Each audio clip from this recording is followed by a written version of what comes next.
한번 소개 좀 해주시죠. 네. 네, 선고문을 하나씩 좀 짚어봐야 할 것 같은데요. 일단 기각 의견을 낸 5명의 재판관 중에서 문형배, 이미선, 김형두, 또 정정미 재판관은 한 총리가 헌법재판관 후보자 3명의 임명을 보류한 게 헌법과 법률을 위반한 행위가 맞다라고 판단을 했습니다. 한 총리가 헌법 66조와 111조, 또 국가공무원법 56조를 위반했다는 건데요. 여기서 헌법 111조는 헌법재판관 중 3위는 국회에서 선출하는 자를 대통령이 임명한다라는 조항이고, 또 헌법 66조는 대통령의 헌법수호 책무를, 또 국가공무원법 56조는 공무원의 법령 준수와 성실 의무를 규정한 법조항입니다. 하지만 이게 파면 결정을 정당화할 만한 사유가 존재한다고 보지는 않았는데요. 또 한편 이 기각 의견을 낸 김복형 재판관의 경우에는 이 국회가 선출한 헌법재판관을 한 총리가 즉시 임명해야 할 의무는 없다면서 이 위헌, 위법이 아니라고 판단을 했습니다. 네, 기각 5 중에 또 조금 의견이 엇갈리고 또 인용 1명도 있는 상황인데 일단은 국회목 헌법재판관 임명하지 않는 것 이건 위법이다, 위헌이다. 이것을 헌법재판소가 확인해 준 셈인데요. 한덕수 총리가 여전히 여기에 대해서 입장을 밝히지는 않고 있어요. 네, 한덕수 총리는 이 헌법재판소 결정 직후에 곧바로 성부 서울청사로 어제 출근을 했습니다. 그러면서 통상 문제 등 이 급한 현안부터 추슬러 나가겠다라는 입장을 밝혔는데요. 하지만 헌법재판관 미임명에 대해서는 이 별다른 입장을 밝히지 않았습니다. 또 마은혁 헌법재판관 후보자를 언제 임명할지 묻는 질문에도 대답을 하지 않았습니다. 자, 계속해서 한덕수 탄핵 심판 결정문 이야기 좀 더 이어가겠습니다. 12.3 내란 공모라든지 윤석열 관련 특검법 거부권, 또 한동훈 전 대표가 국정 공동 운영하겠다 시도 3가지 탄핵 소추 사유 헌법재판소가 인정하지 않은 건가요? 네, 인정을 하지 않았는데요. 이것도 이제 관련해서 영상부터 확인해 보겠습니다. 저는 특별검사 임명 법률안에 대한 제2요구권 행사, 비상계엄 선포 및 내란 행위, 공동 국정 운영과 관련하여 피청구인의 헌법 또는 법률 위반을 인정할 수 없지만 기각 의견에 동의합니다. 다만 특별검사 후보자 추천 의뢰와 관련하여서도 피청구인의 헌법 또는 법률 위반이 인정되고 피청구인의 헌법재판관 임명 부작위 및 특별검사 후보자 추천 의뢰와 관련된 헌법 또는 법률 위반의 정도가 피청구인의 파면을 정당화할 수 있을 정도로 중대하다고 생각합니다. 네. 네, 이게 유일하게 인용 의견을 낸 이 정계선 재판관은 헌법재판소가 담당하는 정상적인 역할과 기능마저 제대로 작동할 수 없게 만드는 헌법적 위기 상황을 초래하는 등 그 위반의 정도가 파면을 정당화할 수 있을 정도로 중대하다라고 말을 했습니다. 즉 한 총리가 이 내란 특검 후보자 추천을 미룬 게 재판관 임명 거부와 함께 파면할 만큼의 중대한 헌법과 법률을 위반한 거다라고 본 겁니다. 네. 자, 앞서 국회 한덕수 총리 탄핵안 관련해서 의격 종족수 두고도 논란이 많았는데 이 부분 헌재가 어떻게 판단했습니까? 네, 지난해 12월 27일 이 한 총리가 탄핵 소추됐었습니다. 네. 이 당시 국회는 한 총리 탄핵 소추안을 이 재적 의원 300명 중에 192명이 참석한 가운데 찬성 192표로 가결을 했습니다. 그런데 이때 더불어민주당은 재적 의원 300명 중 과반수, 그러니까 151명이 찬성하면 된다라고 주장을 했었고, 이 국민의힘은 대통령 의결 요건인 이 재적 의원의 3분의 2 이상, 즉 200명이 찬성해야 한다고 주장을 했습니다. 여기에 대해서 8명 중 이 6명의 헌법재판관이 이 대통령 권한대행 탄핵소추에 국무총리 의결 정족수를 적용해야 한다라고 판단을 했습니다. 아하. 그 이유로는 이 민주적 정당성을 들었는데요. 네. 국무총리가 대통령 권한대행직을 수행하더라도 이 대통령처럼 국민에 의해서 직접 선출된 이 민주적 정당성을 갖는 게 아니라는 겁니다. 하지만 재판관 2명은 이 각하 의견을 내놓으면서 권한대행 탄핵 정족수는 대통령 요건이 맞다라는 의견을 내놨습니다. 이 두 재판관은 대통령 권한대행자의 지위는 대통령에 준하는 지위에 있다고 봐야 한다라고 본 겁니다. 네, 6대2로 한쪽은 이쪽은 각하고요. 그렇지만 다수 의견은 본안 판단해야 된다. 이렇게 해서 기각 결정이 난 건데요. 자, 헌법재판소가 한덕수 총리의 계엄, 비상계엄 대한 판단 이 부분은 하질 않았어요. 네, 이 한덕수 국무총리 이 탄핵소추 사유 중에는 네. 이 위헌 위법한 계엄 선포 전에 국무회의를 열도록 주도했다라는 내용이 포함돼 있었습니다. 그래서 이번 한 총리 선고에서 이 윤석열 씨 탄핵 사건의 핵심인 12.3 비상계엄에 대한 이 재판부의 판단을 일부 엿볼 수 있겠다라는 이런 추측도 많았는데요. 그런데 헌재는 이에 대해서는 뭐 별다른 판단을 하지는 않았습니다. 자, 뿐만 아니라 지금 내란죄 철회 이 부분 언급도 없었다. 이 얘기했습니다. 예, 없었죠? 네, 없었습니다. 이 국회 탄핵소추단은 한덕수 총리 탄핵 심판에서도 윤석열 씨 사건과 마찬가지로 이 내란죄를 빼달라고 요청을 했는데요. 형사상 책임을 묻는 이 내란죄는 뭐 여러 증거와 증언을 하나하나 다 따져야 하는 문제라서 이 공직에서 파면하는 탄핵 결정과는 다르다라는 게 그 이유였습니다. 이를 두고 윤석열 씨 측은 국회가 오로지 내란몰이였음을 자인했다라면서 이 명백한 각하 사유라고 주장하기도 했습니다. 네. 이 문제를 두고 당시 여야 간 공방도 이어졌었는데요. 그래서 이번 한 총리 선고에서 헌재가 이 부분에 대해서 어떻게 판단할지 관심이 컸습니다. 하지만 헌법재판소는 이 내란죄 철회에 대해서도 별다른 판단을 하지 않았고요. 또 절차적 하자를 문제 삼아서 이 각하를 결정했던 재판관들도 이 내란죄 철회에 관한 언급은 아예 없었습니다. 네, 만약에 내란죄 철회 부분 이거는 윤석열 부분하고도 중복이 되니까요. 뭐 중요한 내용이긴 한데 일단은 그 내용 언급이 없었다라는 점 말씀드렸습니다. 자, 그럼에도 2차 계엄 시도는 없었다는 윤석열 씨 주장 이거하고 배치되는 계속 진술이나 내용들이 계속 드러나고 있어요. 이것도 소개 좀 해주시죠. 네, 이 윤석열 씨가 직접 2차 계엄을 언급했다는 이 군 관계자들의 진술을 공수처가 추가로 확보한 사실이 드러났습니다. 지난해 12월 국군 방첩사령부 간부를 조사하는 과정에서 이 공수처는 윤석열 씨가 작년 12월 4일 오전 1시 1분 이 국회 계엄 해제 요구안이 가결된 뒤 재계엄 의사를 밝혔다는 취지의 진술을 확보했습니다. 아하.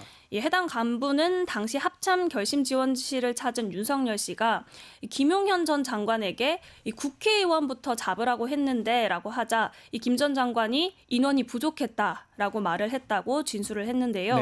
또 윤 씨가 목소리를 높이면서 이 핑계에 불과하다라고 하면서 국회가 의결했어도 새벽에 비상계엄을 재선포하면 된다라고 말을 했다면서 공수처에 진술을 한 겁니다. 윤 씨의 이런 발언은 김용현 전 장관 또 박안수 전 사령관과 이 계엄 해제 요구 결의안 통과 이후를 논의한 이른바 3자 회동 직전에 나온 걸로 보이는데요. 이에 대해 윤석열 씨 측은 객관적 상황과 맞지 않고 진술 경위가 분명치 않다라면서 사실이 아니라고 부인을 했습니다. 윤석열 거짓말이 계속 드러나고 있는 상황인데 이뿐만 아니라 계엄 해제안이 통과된 이후에 계엄군 철수시켰다 이런 윤석열 주장 이것도 사실이 아닌 것으로 드러났습니다. 네, 윤석열 씨는 계속해서 2차 계엄은 터무니없다라는 주장을 해왔는데요. 그런데 MBC 보도에 따르면 이 국회 계엄 해제 요구안이 가결된 직후 윤 씨는 합참 결심 지원실을 찾아서 이 계엄군 수뇌부와 30분간 머물렀습니다. 지난달 윤 씨는 계엄 해제안이 가결된 이후엔 계엄군을 신속하게 철수시켰다라고 말을 했었는데요. 그런데 이 부하들의 진술은 달랐습니다. 이 김 전 장관 참모의 검찰 진술에 따르면 윤 씨가 국회에 몇 명이나 투입을 했냐고 묻자 김용현 당시 국방장관이 500여 명 정도라고 답을 했고 이에 이제 윤 씨가 거봐 부족하다니까 1000명 보냈어야지 어떡할 거야 뭐 이런 식으로 말을 했다는 겁니다. 또 다른 참모는 경찰 조사에서 윤석열 씨가 뭐 이렇게밖에 준비 안 했느냐 더 철저하게 준비했어야지 않느냐라고 이 김 전 장관을 질책했다라는 취지로 말을 하기도 했습니다. 계엄군의 수뇌부도 윤석열이나 김용현 철수 지시 자체가 없었다고 이렇게 털어놨네요. 네, 지난달 6일이었습니다. 이 곽종근 전 특전사령관이 철수 지시는 받지 않았고 어떻게 하냐고 전 장관이 물어봤다라고 말을 했습니다. 또 이진우 전 수방사령관도 이 조성현 1경비단장이 특전사가 철수한다. 저희도 철수하겠다라고 해서 철수를 지시했다라고 검찰에 진술을 했습니다. 심지어 검찰 공소장에는 국회에서 계엄 해제 요구안이 가결됐는데도 윤 씨가 이 전 사령관에게 내가 2번, 3번 계엄령을 선포하면 되는 거니까 계속 진행해라라고 지시했다는 내용도 나오고 있습니다. 네. 자, 이렇게 지금 윤석열이 계엄군 철수 지시는 하지 않고 오히려 2차 계엄하면 된다 이렇게 성을 냈던 부분이 드러나고 있는데 이때 윤석열하고 함께 있던 군 수뇌부들이 그냥 가만히 있진 않았을 것 같은데요. 네, 그렇습니다. 이 국회 계엄 해제 의결 직후에 윤석열 씨와 김용현 전 장관은 앞서 말씀드렸다시피 오히려 합참 결심 지원실에 모였습니다. 이때 윤 씨가 국회 의결을 막지 못한 김 전 장관을 질책을 했다고 또 앞서서도 말씀을 드렸는데요. 김 전 장관은 이 내란 핵심 인물인 노상원 전 정보사령관에게 전화를 해서 상의를 했고 네. 이 박안수 전 계엄사령관은 법에 따라서 계엄을 해제해야 한다는 부하에게 오히려 일머리가 없다고 혼을 내기도 했습니다. 그러고 나선 이 계엄 해제 발표 대신 계룡대 육군본부 참모들을 서울로 불러들이고 또 특전사의 일부 부대는 즉각 출동이 가능하도록 대기 상태를 유지시켰습니다. 실제로 당시 윤 씨는 이 국회 의결 이후 3시간 반 가까이 지나서야 계엄을 해제했습니다. 다시 말해서 이 계엄 해제안이 의결됐지만 이 군의 일선 부대들까지도 2차 계엄에 동원이 다시 될 준비를 하고 있었던 겁니다. 결국 계엄 해제될 때까지 계속 2차 계엄을 시도하려고 했고 군부대도 그 상황에서 준비를 하고 있었던 정황이 드러나고 있습니다. 이런 내용이 있는데도 어떻게 이걸 계엄이 내란이 아니다 할 수 있는지 그 부분도 의문입니다. 자, 최하나 아나운서 말씀 여기까지 듣겠습니다. 감사합니다. 네, 감사합니다. 자, 저는 의사당 1번 출구로 돌아올 테니까 여기 가지 마시고 조금만 기다려 주십시오.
여의도의 비상을 나눌 꿈꾸는 젊은 정치인들과 정치 현안 짚어보겠습니다. 두 분 나오셨습니다. 의사당 1번 출구 강성필 민주당 부대변인, 항희두 노무현재단 이사 두 분 함께합니다. 안녕하십니까? 안녕하세요. 자, 어제 헌법재판소 한덕수 총리에 대한 탄핵소추 기각을 했습니다. 자, 비상계엄 사태 관련해서 어쩌면 첫 공직자, 고위공직자 사법적 판단 받은 사례인데, 자, 일단은 어떻게 보셨어요, 부대변인님? 저는 이제 어제 한덕수 국무총리에 대한 탄핵 심판 선고를 보면서 네. 긍정과 부정을 동시에 느꼈습니다. 긍정적 부분도 있었고 부정적 부분도 있었다. 네. 일단 긍정보다는 부정부터 먼저 말씀을 드리면, 네, 나쁜 거. 첫 번째로 이제 정영식, 조한창 이 네. 두 헌법재판관은 각하를 결정을 했습니다. 네. 그렇기 때문에 헌법재판소에서 이 한덕수 탄핵 심판에 대해서 이제 참여를 안 했다고 볼 수가 있는 거죠. 참 각하기 때문에. 그럼 각하의 사유가 이제 한덕수 국무총리에 대한 탄핵 소추 의결 종족수가 200석이어야 된다라는 주장이었던 거죠. 쉽게 말해서 국민의힘의 주장을 그대로 받아들인 거라고 저는 생각을 합니다. 네. 그러면 나중에 여러 가지 있어서 그 5가지 쟁점 중에서 뭐 4가지 정도는 제가 봤을 때 이 2명의 각하 의견을 내린 나머지 6명은 저는 같은 의견이었다고 봐요. 그런데 그렇겠죠. 이게 헌법재판관 3명을 임명하느냐를 두고 정계선 재판관, 민주당이 추천한 정계선 재판관과 국민의힘 성향인 김복형 재판관이 확연히 갈렸다. 그런데 제가 김복형 재판관의 이 판결 내용을 두고 조금 너무나도 이해할 수 없는 게 쉽게 말해서 헌법재판관 임명을 즉시 안 해도 된다는 거예요. 지체 없이라고 조항이 되어 있는데요. 근데 여기 보면은 이제 또 지체 없이와 즉시가 저는 무슨 차이인지도 사실 잘 모르겠어요. 제가 봤을 때 지체 없다는 거는 어떤 물리적으로 어떤 이것을 연기할 수밖에 없는 지체를 할 만한 사유가 있었을 때를 지체 없이라고 저는 보거든요. 예를 들어서 내가 빨리 방송국에 오고 싶은데 그냥 뭐 차가 다 안 다니는 거예요. 그러면 좀 지체가 될 수 있지만 내가 오려고 하는 의지는 있는 거잖아요. 그렇죠. 마찬가지라고 생각하는데 저는 이게 이러한 어떤 판결을 내린다고 하면 앞으로 대한민국의 모든 법에다가 언제까지라고 시간을 명시를 해줘야 돼요. 15분 만에. 네. 몇 시간 이내, 24시간 이내 해야지. 또 1일이라고 하면 또 이상해지니까 그렇죠. 24시간 이내 이런 식으로 해야 되는데 너무 이거 초등학생 같잖아요.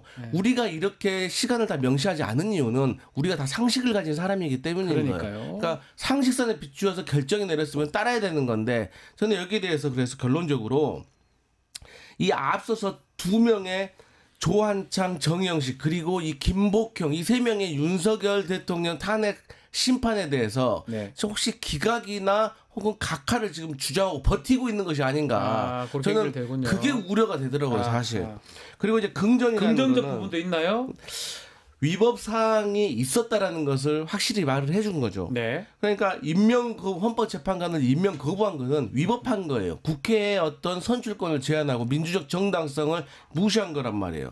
그리고 내란 특검과 관련해서 추천을 해야 되고 또 탄핵 의결 정족수도 이것을 200석이 아니라 151석이다. 왜냐하면 이게 왜 중요하냐면 탄핵과 관련된 국무총리 탄핵 의결 종족수가 만약에 200석이라고 한다면 지금 정계선, 조한창 헌법재판관에 대한 임명이 무효가 될 수가 있어요. 그렇죠. 그러면 지금 현재 8명의 헌법재판관이 2명이 줄어서 6명이 돼버릴 수가 있는데 그렇게 되면 윤석열 탄핵 심판에 대해서 상당히 불안한 요소가 커지는 건데 이거는 막았다. 그거조차 막았다. 그리고 마지막 제 뇌피셜은 한덕수를 불러들여서 국정을 안정시키고 윤석열을 파면하려고 하는구나. 저는 그렇게 느꼈습니다. 자, 말씀대로 다양했어요. 재판관이 8명인데 5명은 기각, 1명은 인용, 2명은 각하인데 5명 기각 의견 중에도 또 1명은 이상하다고 해야 되나요? 하여튼 그냥 완전 기각이고 4명은 인정은 되지만 파면할 정도는 아니다. 이렇게 엄밀히 말하면 4대 1대 1대 2 이렇게 얘기를 하면 될 것 같습니다. 그리고 그 성향대로 한 것 같아요. 자기가 정치 세력 받은, 임명받은, 지명받은 그쪽에 말에 맞게 많이 한 것 같습니다. 어떻게 보셨습니까? 앞에 뭐 쭉 잘 설명을 해주셨다고 생각을 하고 특히 그러니까 윤석열 내란 수계를 지금 옹호하는 세력들 그리고 그다음에 뭐 대통령실, 뭐 한덕수 본인, 국힘 뭐 전부 다 갑자기 헌재의 결정을 존중한다면서 무슨 뭐 역사적 결정이라는 식으로 또 얘기를 하더라고요. 그러니까 전 이걸 보면서 머지않아, 그러니까 지금 원래는 이번 주 안에 나와야 된다 보지만 지금 어쨌든 그 조만간 윤석열에 대한 파면이 나올 거라고 생각을 하는데 그때는 가서 뭐라 그럴까? 그러니까 지금 많은 시민들이 우려하는 것도 지금 뭐 기각은 도저히 답이 없으니까 윤석열 측에서 계속 각하다. 그래가지고 뭐 이철우 지사는 뭐 윤석열 각하로 부르자 그랬다가 글 삭제하고 그러지 않았습니까? 근데 그 각하가 이제 사실상 불가능해졌다고 저는 생각을 합니다. 어제부로. 그래서 그들 입장에서 그렇게 환영할 상황이 아닌데 나중에 가서 또 입장을 어떻게 뒤바꾸려고 저러지? 그렇게 좀 봤습니다. 지금 뭐 댓글에 이제 문영배 재판관이나 이미선 재판관 이제 기각 의견을 냈던 이제 언제 아마 많은 분들이 그분들은 기각 의견 안 냈을 것 같은데 정계선 이제 재판관만 인용을 했고 실망한다고 하는데 그래서 전 한편으로는 이 해석하기 그런데 뭐 이 헌법재판을 우리가 정치사법재판이라고 하긴 합니다. 사법 정치 얘기를 하긴 하는데 어느 정도 이런 정치적 어떤 정무적 그게 좀 개입된 거 아니냐. 우리 좀 전에 부대변인 말씀하신 것처럼 문영배, 이미선 재판관도 여기서는 이렇게 판단을 해준 게 아니냐 이런 생각도 제 개인적으로 해봅니다. 예. 자, 헌재에서 한덕수 총리한테 비상계엄 선포 내란이 관련해서는 위헌 위법성이 있는 것으로 볼 수 없다. 이렇게 또 얘기를 했어요. 뭐 좀 증거 얘기를 하는 것 같기도 하고 어떻게 이 판단은 공감을 하십니까? 사실 이거는 예상하고 있었던 겁니다. 예. 그러니까 한덕수 총리에 대해서 이 탄핵 소추 사유가 지금 계엄과 관련해 가지고 내란을 방조하고 공모하고 묵인했느냐의 이 문제인 거잖아요. 네. 그런데 우리가 한덕수 국무총리에 대한 탄핵 심판의 결과가 윤석열 대통령 탄핵 심판 선고와 같이 동시에 되거나 혹은 직후에 될 거라고 예상을 했던 점이 이 계엄과 내란과 관련해 가지고 공모 동조 이것을 판결을 내려버리면 이게 윤석열 대통령 탄핵 심판의 예고편이 되기 때문에 네. 그래서 우리가 직후에 아마 할 것이다라고 했는데 이걸 한독수부터 먼저 한다고 했던 이유를 보면은 여기에 대해서는 윤석열에 대한 힌트를 주지 않겠다라고 예상을 했고 힌트가 없을 것이라 네.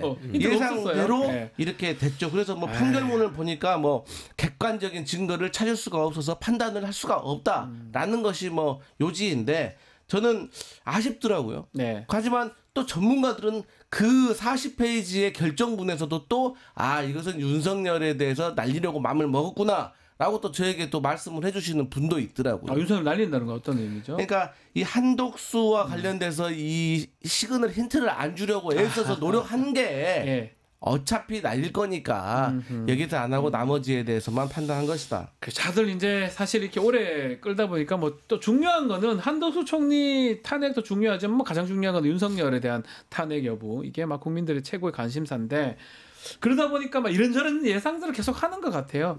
이렇게 나오니까 이렇게 될 것이다. 뭐 이렇게 여러 개 얘기하는데 어쨌든 간에 지금 정계선 재판관 빼고는 나머지는 다 기각 내지 각하 결정을 내렸거든요. 네. 어떻게 보셨어요? 그러니까 그래서 저는 제일 우려가 되는 게 뭐냐면 네.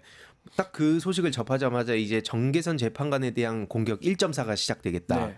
아니나 다를까 이제 그 DC 각종 갤러리 있잖아요. 미국 정치 갤러리 등등. 네. 거기서 막 정계선 재판관에 대한 공격이 엄청나게 시작됐더라고요. 뭐 협박이라든지 특히 그들이 또 한층 효능감을 얻어서 봐라 이거 문영배 대행 그렇게 공격하니까 그게 갑자기 기각으로 바뀌지 않았냐. 네. 이제 정계선만 남았다 이러면서 엄청 물량 공세를 퍼붓고 있는데 이런 식으로 지금 나라가 어수선해졌고 결국에는 그 뒤에서 국민의힘 정당이 뒷받침을 해주니까 여기까지 온 거 아닙니까? 그렇죠. 지금도 그런 거죠 사실. 그 윤석열 탄핵에 찬성하는 시민을 막 차로 들이받질 않나. 학교에 막 가가지고 현수 막 뺏어서 대학생들 막 그 앞에서 불 지르고 거기에 또 경찰이 동조를 해주고 지금 이 지경까지 왔기 때문에 네. 이 시스템 자체가 지금 전 붕괴된 게 가장 크다고 봅니다. 그렇기 때문에 헌재에선 빨리 이번 주 안에라도 선고를 내려야 된다는 얘기가 나오는 건데 네. 지금 뭐 일각의 얘기 나오는 거 보면 목요일에 일반 선고하고 그럼 연속으로 또 안 해서 다음 4월로 밀리는 거 아니냐 지금 이런 얘기가 나오기 때문에 그 점이 저는 가장 우려가 된다. 다만 중요한 거는 앞에 말씀 주셨듯이 한덕수와 윤석열 같은 선상에 놓고 볼 수 없잖아요. 어제도 또 단독 보도로 나왔던 건 김용현이 핑계를 댄다면서 그러면서 윤석열이 엄청나게 고성을 지르고 막 그랬다는 얘기가 지금 계속 나오고 있습니다. 추가적으로. 그래서 이거는 한덕수와 같이 볼 사안도 아니고 저도 그런 의미에서 윤석열 각하가 물 건너갔기 때문에 뭐 조만간 뭐 지금 답답하지만 그들이 이제 다 대가를 돌려봐야 될 때가 올 것이다 봅니다. 그 각하 부분 다시 한 번 더 짚어보시죠. 네. 일단은 뭐 정영식, 조한창 두 재판관은 151이 아니고 200이 돼야 되기 때문에 각하해야 된다 이렇게 결정을 내렸는데 본인은 그렇게 판단했는데 다수 의견으로 따져보면 일단 각하는 아닌 거잖아요. 만약 3명이 그래 4명이 그래 됐으면 좀 문제가 있을 것 같긴 한데 그렇죠. 일단은 헌재에서 판단하는 거는 탄핵안 가결, 국회 정족수는 문제가 없다. 네. 다수는 이렇게 봐야 되겠죠. 그럼요. 그러니까 뭐 이 문제에 대해서는 사실 국민의힘이 계속 걸고 넘어진 겁니다. 네. 그러니까 국민의힘이 요즘 들어 계속해서 하는 게 내용적으로 안 되니까 절차적으로 흠결을 찾는 것이고 절차적으로 흠결이 또 완성되지 않으니까 시간을 또 끌려고 하는 것이거든요. 마찬가지로 아니 국회에서 우원식 국회의장이 뭐 공법협회라든지 여러 가지 전문가들에게 자문을 구한 겁니다. 네. 그리고 그들이 그렇게 믿고 있는 그 헌법재판소의 주석서에도 보면 나와 있습니다. 그때 당시에 소추를 하려고 했던 당시에 지위에 의거해가지고 이것을 의결 정족수를 정한다고 나와 있고 이게 원래 사실 1966년도까지인가 그때까지는 대통령도 다 151석이었습니다. 네, 맞아요. 그런데 이게 이제 국민에 의해서 선출된 사람은 구분이 되어야 한다라는 이유로 이제 200석으로 올려놓은 거고, 뭐 그렇게 따진다고 하면은 뭐 물론 총리가 국회 인준을 받지만 국회 인준 받는 그 사람들 많이 있습니다. 대법원장도 그렇고. 절반이에요, 네, 그렇기 때문에 이거는 저도 말도 안 되는 거였는데 여기에 대해서 헌법재판소가 명확하게 구분을 지어줬죠. 네. 이게 사실은 국회 인준 자체도 과반수예요, 제적 과반수. 근데 무슨 근거로 3분의 1을 만들어내는지 저는 사실은 헌법을 저도 공부를 했지만 참 저는 뭐 잘 모르겠어요. 이 각하가 이렇게 할 수 있는지. 어쨌든 두 사람은 그냥 이렇게 판단하기 좀 싫어서 각하를 했을까요? 어떨까요, 재판관은? 그러니까 사실 이게 지금 예측이라는 게 뭐 과연 의미가 있나 싶을 네. 정도로 워낙 상식을 지금 벗어나고 있는 데다가 뭐 노골적으로 저들이 뭐 협박까지도 하고 있는 상황이라 혹은 뭐 이해관계가 맞아 떨어져 가지고 움직였다든지 뭐 그런 얘기들이 나오고 있는 만큼 지금 결국에는 앞서 말씀드렸듯이 정기선 재판관에 대한 부당한 공격은 빨리 공권력을 투입시켜서라도 네. 온 오프라인에서 이거 막아야 된다. 전 거기에 지금 가장 그 초점을 맞춰야 된다 생각을 하는 거고요. 그렇죠. 나머지 그리고 뭐 정계선 씨라든지 조한창 씨라든지 등등 이런 재판관들에 대해서 뭐 의도가 지금 드러났기 때문에 결국 그런 비슷한 메시지들을 계속 내고 있는 국힘당 정치인들에 대한 그런 비판도 같이 따라야 된다 생각을 합니다. 그들이 계속 뒷배 역할을 해주고 있잖아요. 그러니까 막 저런 여론이 형성되고 또 재판관의 의견들이 저렇게 되지 않느냐 이렇게 예상을 해볼 수 있는 것 같습니다. 자, 직무에 87일 만에 복귀를 했습니다. 한덕수 이제 권한 대행이 되는 거죠. 담화에서는 뭐 정치권의 초당제 협조 구하긴 했는데요. 일단은 헌법재판소 결정도 있었고 가장 급선무 중요한 일이 마은혁 헌법재판관 임명하는 거거든요. 네. 지체 없이 즉각 이제 뭐 언제가 지체 없은지 모르겠지만 어떻습니까? 어제는 지나가 버렸어요. 뭐 산불도 나고 이래서 가는지 몰라도 어떻게 봐야 됩니까? 일단 저는 민주당과 많은 국민들이 한덕수 국무총리한테 압박을 가해야 된다고 생각합니다. 네. 이것은 너무나도 민주적 정당성에 대해서 생각을 해봐도 이건 명백하게 임명을 해야 되는 거잖아요. 그러니까 네. 우리가 뭐 과도한 걸 요구한 게 아니라 법을 지키라는 거잖아요. 그리고 헌법재판소에서 2번이나 결정을 내려준 거 아닙니까? 아니 최상목한테도 야 마은혁 임명해라. 너 안 그러면 위헌이야라고 했는데 지금 결정문만 더 자세히 읽고 있다고 하다 끝난 거 아닙니까? 그러니까요. 그리고 어제도 그 헌법재판소에서 아니 잘못됐다고 하잖아요. 그러니까 지체 없이와 즉시의 차이를 제가 잘 모르겠지만 어쨌든 이제 임명하라는 거 아니에요. 그러면 지금까지 지체할 만큼 지체했지 않습니까? 엄청 지체했죠. 그러니까 임명을 해야 되는 거예요. 그런데 국민의힘에서는 아마도 이제 계속해서 저항을 하겠죠. 압력을 넣겠죠. 네. 그런데 저희는 한덕수 국무총리한테 제가 말씀드리고 싶은 거는 항상 결정하기 어려운 고민에 빠졌을 때는 원칙대로 가라. 원칙대로. 네, 그리고 그 결과에 대해서는 또 운명에 맡기는 거고 나라의 운명에 맡기는 거지 본인이 뭔데 결정을 뭐 고민을 하고 그럽니까? 그래서 저는 원칙대로 해라 이겁니다. 어떻습니까? 최상목 지금 부총리가 오히려 한 총리 어떤 상황을 더 마은혁 후보자를 임명할 수밖에 없는 상황을 만들었다는 시각도 있는 것 같아요. 맞습니다. 왜냐면 최상목이 만들었다. 앞에 말씀 주셨듯이 네. 결국 이제 두 명을 어쨌든 임명했기 때문에 그 결과가 포함된 게 이제 어제 나온 거고 같이 나온 거죠. 같이 나온 거고 그리고 앞서 말씀 주셨듯이 또 이제 위헌이라는 지금 얘기가 명백하게 나와 있지 않습니까? 네. 그래서 지금 또 한덕수 씨가 이제는 뭐 시간에 대한 핑계를 댈 수도 없기 때문에 여기서 당연히 이걸 그 임명을 하지 않는다면 누가 보더라도 법 위에서 놓으려고 한다. 그러니까 사실 지금 이미 다 드러나 있지 않습니까? 네. 그러니까 제일 사실 다수의 국민들 입장에서 열받는 게 뭐냐면 아니 자기들은 맨날 국민들한테 법 지키라 그러고 야당 대표를 지금 무리하게 계속 막 짜깁기까지 해가지고 뭐 정치적으로든 아니면 뭐 물리적으로까지 지금 제거를 하려고 하고 있는데 그렇죠. 근데 도대체 우리들은 왜 그럼 법을 지켜야 되냐? 완전히 지금 혼돈의 사회가 됐다는 겁니다. 그런 의미에서 한덕수 뭐 총리한테 그 대행한테 계속 이거를 국힘에서도 이걸 법 지키지 말라고 얘기를 하는 거예요. 예. 그런 인간들이 맨날 입에 법치 거리고 있으니까 저들은 보수도 아니고 정당도 아니다. 예. 그런 생각이 듭니다. 그러니까 제가 재밌는 말 들은 게 법이 만인 앞에 평등해야 되잖아요. 네. 근데 요즘은 법이 10,000명 앞에 만 명한테만 평등하다는 거예요. 딱 10,000명한테만. 네. 네. 알겠습니다. 노회찬 예전 네. 의원 전 의원이 말씀하셨던 부분인데 최상목 부총리 탄핵 부분 강성희 부대변인 민주당에서 예정대로 추진하겠다 이렇게 방침을 밝혔네요. 근데 지금 이건 더 지켜봐야 된다. 네. 그리고 이제 최상목 그 이제 부총리죠. 이제 기재부 장관. 네. 근데 우리가 어쨌든 현실 정치를 하고 있잖아요. 네. 그렇기 때문에 이게 우리에게 어떤 실익이 있는지를 잘 따져봐야 됩니다. 그런데 이제 이미 고난된도 아닙니다. 이제. 뭐 아무것도 아니에요. 네, 아무것도 아닙니다. 그런데 우리가 이걸 굳이 또 탄핵을 해가지고 우리가 또 탄핵 프레임에 또 말려 들어가야 되나? 좀 이런 고민이 있는 것이고. 근데 이제 물론 이 목소리도 존중은 해야 됩니다. 네. 그러니까 많은 국민들은 또 뭐라고 민주당에게 요구하고 있냐면, 야, 이런 거 저런 거 계산하지 말고 법을 어긴 놈은 처단을 하고 그 책임을 물어야 된다. 그게 민주당이 국민들을 대신해서 해야 할 일이다라고 주장하시는 옳은 말씀을 하시는 분도 있습니다. 하지만 어쨌든 지금 이제 고난대행까지 내려온 상황에서 저는 아직도 우리의 탄핵의 우선순위는 윤석열 대통령이다. 그래서 윤석열 대통령을 끌어내리고 나면 그 다음부터는 한 명씩 법적 절차에 따라서 우리가 책임을 다 물어야 된다. 네. 그런데 여기에서 과연 최상목을 하는 게 맞는 것이냐. 왜냐하면 보수 쪽에서 야 지금 경제가 어려운데 뭐 기재부 장관을 탄핵하는 게 맞냐. 너희가 국정을 운영하는 뭐 수권 정당이냐. 이렇게 트집을 잡을 수 있기 때문에 전 지도부가 신중해야 된다 이런 생각입니다. 어떻게 보십니까 부총리? 저도 탄핵 그러니까 큰 방향에선 거의 뭐 저희 생각이 다른 바가 없을 것 같은데 저는 같은 이유로 사실 반대로 또 생각하긴 하거든요. 그러니까 왜냐하면 저들이 트집 잡는 거 여태까지 뭐 하루 이틀 본 것도 아니고 저들은 윤석열이 탄핵 그러니까 파면이 된다고 하더라도 저들은 또 트집을 잡아가지고 부정을 할 세력들입니다. 그러니까 이게 결국에 왜 계속 저런 것들한테 끌려다니냐. 앞에 쭉 말씀 주셨듯이 법과 원칙에 따라서 지금 움직여야 되는데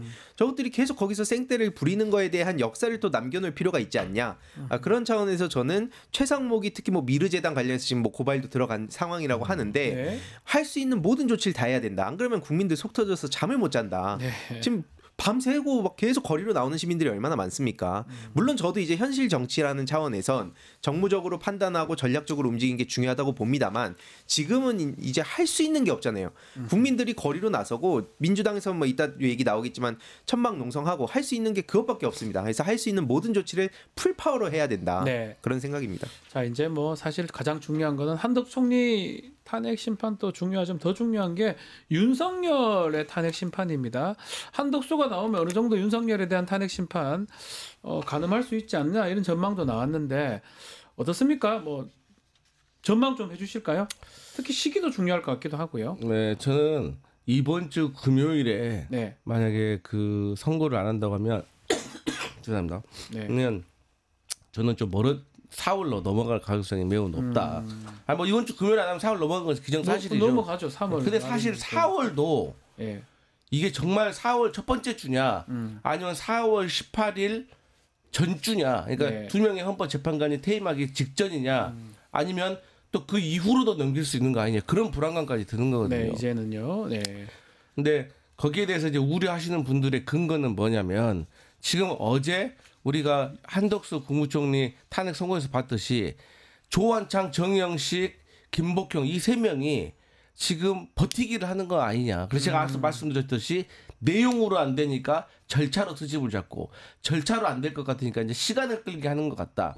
그러면 만약의 상황에 저는 상식 있는 사람이라면 그럴 수 없겠지만 5명은 탄핵을 인용한다. 3명은 기각이나 각하를 주장을 하고 있다고 하면 5대3으로 지금 정체되어 있는 거 아니겠습니까? 그러면 이런 상황에서는 한덕수 국무총리가 40역을 임명을 해가지고 지금 9명으로 완성체를 만들어줘야 돼요.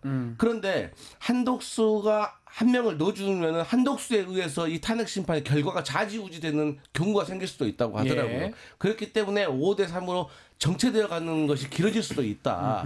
그래서 5명이 나머지 3명 중 1명이라도 빨리 설득을 하는 것이 중요한 게 아니냐라고 우려하는 건데 저는 그럼에도 불구하고 아직도 8대 0이라고 생각을 하고 지금 법조문에 대해서 그러니까 별개 의견을 내는 것도 시간이 걸린다고 하더라고요. 사평론을 쓰는데 그래서 거기에 대해서 시간을 끄는 거라고 저는 생각을 하지만 한간에 이런 우려가 있기 때문에 저는 민주당 지도부에서 이런 것도 염두에 둬야 된다 이런 생각합니다. 어떻게 보십니까? 이번 주를 넘어가면 좀 안 좋다 이런 얘기들이 많은 것 같아요. 네, 실제로 뭐 많은 시민들도 똑같이 생각을 하는 것 같고요. 꼭 그리고 결과에 대해서 뭐 만약에 파면이냐 아니냐 이런 차원의 문제가 아니라 앞서 뭐 저희끼리도 서로 나눴듯이 뭐 경제적으로 보든 사회의 질서가 지금 무너지는 거로 보든 그러니까 신뢰 자체가 지금 박살난 게 전 제일 크다고 봅니다. 앞으로 이제 뭘 믿어야 되죠? 왜냐면 지금 경찰, 검찰, 사법부 불신이 전부 다 이렇게까지 쌓였어요. 네. 그럼 이거는 윤석열 하나가 날아가냐 아니냐의 문제가 아니라 결국 앞으로 우리가 대한민국을 어떻게 다시 살려갈 것인가 차원에서 보더라도 지금 출혈이 너무 크기 때문에 뭐 예측은 사실 뭐 누구도 지금 못하는 상황이라 보고 그냥 빨리 이번 주 안에 나왔으면 좋겠습니다. 이게 뭐라고 이렇게까지 끕니까? 그러니까요. 누가 봐도 다 벗지 않습니까? 이게 왜 뭐 각하고 이상한 소리를 왜 하는지 모르겠네요. 재판이 길어지잖아요. 예. 그러면은 이게 평의의 내용이 유출될 겁니다. 그러면 헌법재판소의 신뢰는 더 떨어질 그렇죠. 것이고 그렇게 되면은 결과를 양쪽이 다 못 받아들여요. 그렇기 때문에 빨리 결정해야 됩니다. 그렇죠. 사실은 헌법재판소 가장 좀 믿는 기관 중에 하나였는데 지금 보면 가장 좀 시간을 계속 끌다 보니까 많은 사람들이 불신을 하고 있는 것 같습니다. 뭐 다만 계속 그 얘기는 좀 하고 싶어요. 정치 사법 기관이긴 합니다. 그렇기 때문에 어떤 일정 조율이라든지 이런 것들도 정치적으로 판단할 수는 있다. 일정 같은 것들은. 그래서 어쩌면 최재해나 뭐 검사 3명 관계없는 사람들 빨리 선고하고 또 한덕수가 어쩌면 준척급이잖아요. 피레민 아니고 마지막에 중요한 윤석열을 선고하기 위해서 그렇게 빌드업 하는 거 아니냐 이렇게 얘기를 하는 경우도 있는데 뭐 그럼에도 불구하고 이번 주 안에 그것이 해결이 안 된다 그러면 평이나 이런 것들이 아직까지 안 돼 있는데 그냥 되는 대로 지금 선고하고 있는 모습으로 보이거든요. 결국은 이번 주 안에 선고를 하냐 안 하냐 이게 가장 중요할 것 같아요. 또 중요한 거는 4월 18일이 2명의 재판관 퇴임입니다. 또 나가야 되니까 그것도 계속 연결이 돼 있는 것 같습니다. 만약 이번 주 선고한다면 오늘에 내일 또 선고 고지가 돼야 되잖아요. 그렇죠. 근데 이제 뭐 수요일까지는 기다려볼 수 있는 거 아니겠습니까? 네. 근데 좀 빨리 좀 해줬으면 좋겠어요. 진짜 제가 자주 말씀드리죠. 국민 건강권을 지금 침해하고 있어요. 네. 저 같은 사람들도 점점 불안하고 초조한데 일반 국민들은 어떻겠습니까? 저 요즘 밖에 나가면 다들 물어봐요. 언제 되냐고. 언제 앞뒤 말도 없어요. 그냥 언제 되냐고. 요즘 그게 안부 인사예요. 언제 되냐고. 언제 돼요, 황희도 이사님. 그러니까 언제 됩니까? 결국에는 왜 이렇게 많은 시민들이 막 새벽에도 새로 고침하면서 네. 잠을 못 자야 되냐. 이거는 뭐 다른 말 필요가 없을 것 댓글이 같습니다. 계속 나와. 이번 주 안에 안 하면 뭐 어떻게 알아요? 이 사람은 뭐야 자꾸 그러는지 몰라요. 뭘 이렇게 자꾸 그러니까 이런 불안감들이 맞습니다. 뭐 누구냐 이 사람 동굴샘인가 뭐 알아요. 당신은 뭔데 자꾸 얘기하는지 모르겠는데 그러니까 이런 분들이 불안해한 이유가 있는 거예요. 계속 이렇게 엉뚱한 이상한 판결이 나고 결정이 난다고 보이니까 이번 주도 안 나는 거 아니냐. 그러니까 아무도 믿지 못할 상황이 된다 이렇게 보입니다. 자, 국회 특히 야당이 할 수 있는 게 없어요. 네. 야당이 할 수 있는 거는 사실은 지금 뭐 천막당사 얘기를 하고 있는데 야당이 뭐 집행을 할 수 있습니까? 뭘 할 수 있습니까? 탄핵하면 탄핵 정도 소추할 수 있죠. 네. 결정을 할 수도 없는 거고요. 네. 자, 그러다 보니까 야당이 천막당사 2013년 이후에 12년 만에 지금 열었어요. 어떻습니까? 천막당사? 천막당사 사람들이 쉽게 생각하거든요. 네. 근데 정말 고통스러운 날들입니다. 제가 과거 이 천막당사 때 이제 계속 있었거든요, 여기에. 근데 이제 사람들은 뭐 삭발이라든가 단식이라든가 이런 것보다는 조금 더 위기감이 없다고 생각할 수 있는데 이 당 대표가 천막당사를 광화문에 쳤다는 것은 네. 그만큼 결사 의지를 표현한 거라고 생각을 하고 그건 무슨 뜻이냐? 대표가 당사가 밖에 나와 있다는 것은 대표가 거기 있다는 것이고 그렇죠. 대표가 거기 있다는 것은 그 민주당의 현역 의원들이 다 나와야 된다는 것이고 현역 의원들이 다 나온다는 것은 민주당원들이 총 결집을 한다는 뜻입니다. 그러면 민주당이 전체적으로 이렇게 총 결사의 의지를 보인 이유가 뭐겠습니까? 빨리 결정하라는 겁니다. 네. 결정을 또 할 때 제대로 하라는 것을 저희가 이제 국민들에게 보여주고 우리가 국민들에게 의지를 알리고 이 상황의 심각성에 대해서 알리는 데 차원이 있는 것이죠. 국민들한테도 보여주고 또 헌법재판소한테도 보여주는 그런 효과는 있겠네요. 맞습니다. 그러니까 특히 저들의 프레임에 말려가면 안 된다고 앞에 네. 말씀드린 것도 헌재에서 명백하게 탄핵 남발 아니라고 하지 않았습니까? 근데 선택적으로 저들이 그 정보를 이렇게 짜집기게 해가지고 그러니까요. 막 민주당이 또 탄핵 남발한 거를 오히려 헌재가 입증했다는 거짓말까지 하고 있어요. 그러니까 네. 지금 이들은 상식적으로 대화가 불가능한 집단입니다. 그러니까 그들에 대해서 자꾸 무슨 뭐 대화와 타협을 하면은 뭐가 달라진다 이런 식으로 얘기하는 분들은 정말 무책임한 주장을 하는 것이다. 네. 할 수 있는 모든 조치를 지금 다 하고 있고 앞으로도 할 것이다. 네, 그런 말씀드립니다. 마지막으로 이것도 하나 짚어봐야 될 것 같습니다. 이번 주가 이제 사법 슈퍼위크라고 하는데 그 중에 하나가 내일 수요일에 있을 이재명 대표 공직선거법 2심 항소심 선고입니다. 자, 당 차원에서는 어떤 얘기가 나오고 있습니까? 네, 이번에 이재명 대표의 변호인단에 네. 새로운 분들이 추가가 됐습니다. 네. 뭐 누구라고 제가 실명은 거론하지 않겠지만 이분이 거의 선거법의 달인입니다. 그래서 네. 저희 과거에 민주당에 억울하게 선거법으로 있었던 소송을 하셨던 분들을 승리로 이끌어낸 분이 왔기 때문에 저는 그분이 이번에 제대로 된 변론 요지를 저는 만들어냈을 거라고 생각을 하고 또 그게 지금 통하고 있고 그래서 검찰에게도 특정을 하라고 했다는 네. 것이거든요. 그렇기 때문에 허위 사실이 뭔지 특정하라고 네. 재판부에서 얘기를 했다고 하죠. 그리고 이제 결과적으로 그렇습니다. 당연히 무죄가 나와서 저는 이들을 압도를 할 것이다. 그리고 여전히 근데 만 무죄가 나온다고 해도요. 국민의힘하고 검찰은 야, 안 끝났다. 대법 가야 된다. 또 이런 소리 할 겁니다. 네, 그래서 우리가 장기전 생각하고 마음 단단히 먹고 대비해야 된다. 이런 말씀 드리겠습니다. 어떻게 보고 계십니까? 뭐 무죄 생각을 하십니까? 네, 전 당연히 네. 무죄여야 된다고 보고요. 뭐 김문기 골프, 백현동 부지 뭐 이게 이제 핵심이라고 하는데 네. 결국엔 박수영 의원이 10명이 있는 사진을 4명인 것처럼 이렇게 짜깁게 해서 그러니까요. 그런 식으로 조작을 만약에 민주당이 했다면 제가 했다면 어떻게 되겠습니까? 이거 이렇게까지 버틸 수도 없었을 겁니다. 하지만 저들은 전혀 그런 짓을 저질러 놓고 책임지진 않는다. 그런 상황들이 계속 벌어지고 있기 때문에 이거는 정치적인 사법 재판이다. 지금 이런 식으로 얘기를 할 수밖에 없어 보입니다. 1심하고 좀 달라진 게 2심이 빨리 진행된 건 사실입니다. 그럼에도 불구하고 재판부의 어떤 요청들이 많았던 것 같아요. 공소장 변경도 됐는데 어디가 허위인지 검찰한테 좀 해봐라라고 계속 요청을 했다고 합니다. 일반적으로 그런 부분은 검찰이 그걸 특정을 해내지 못하면 검찰한테 결과가 안 좋을 가능성이 매우 높고요. 지금 말한 것처럼 그 사진을 어떻게 잘라서 했던데 그 부분이 잘못된 건지 골프 안 친 게 잘못된 건지 그 부분을 법원에서 계속 요청을 했다고 하거든요. 아마 저는 이 부분이 핵심이 아닌가. 또 마찬가지로 국감에서 이게 허위한 거에 법적으로 이게 선거법 위반이 될 수 있는지 그 부분도 쟁점이 될 것 같아요. 그러니까 국회에서 고발을 안 했는데 왜 그거를 형사로 이렇게 하는 건지 모르겠고 저는 가장 큰 본질은 이겁니다. 지금 이재명 대표가 여러 가지 재판을 받고 있는 근본적인 이유는 대장동이라는 네. 수천억의 부당이익을 누가 취했느냐를 따지다가 이게 난 건데 지금까지 그 부당이익을 따진 사람은 국민의힘 인사들과 몇몇의 검사들입니다. 그렇죠. 세상 30대 아들이 50억 원의 퇴직금을 받았다는 게 말이 됩니까? 근데 지금 사람들이 그거 기억하고 있습니까? 그것을 다 어디론가 가버리고 거기서 파생된 아주 얇은 그 줄기를 가지고 김문길 알았냐 몰랐냐 골프를 쳤냐 안 쳤냐 백현동한테 왜 이걸 가지고 유력한 야당의 대선 후보를 다음 대통령 선거에 못 나가게 하려고 하는 이 협작에 대해서 정말 우리가 제대로 알고 대응해야 된다. 저는 이런 말씀 드리고 싶습니다. 그러니까 주관적 판단에 대해서 이런 식으로 그냥 사법적으로 처리한다 그러면 앞으로 누가 정치를 어떻게 할 수 있습니까? 네. 저는 그냥 다른 거 다 떠나서 같은 잣대로 모든 정치인들 들이댔을 때 살아남을 수 있다면 그런 사람들은 계속 떠들어라 이겁니다. 살아남을 수 없을 것 같은데. 네, 아무도 살아남을 수가 없죠. 방송국 나오면 안 돼요. 한마디만 해도 다 걸려요. 평론가들도 막 나와가지고 이러쿵저러쿵 얘기하는데 그런 사람들이 막상 이 10분의 1만이라도 타격받으면 또 자기 탄압한다고 난리칠 겁니다. 근데 어제 국민의힘에 누가 나한테 그러더라고요. 야, 이재명 대표는 확실히 지도자 정도의 멘탈은 가지고 있다. 왜요? 왜냐하면 보통 사람들은요.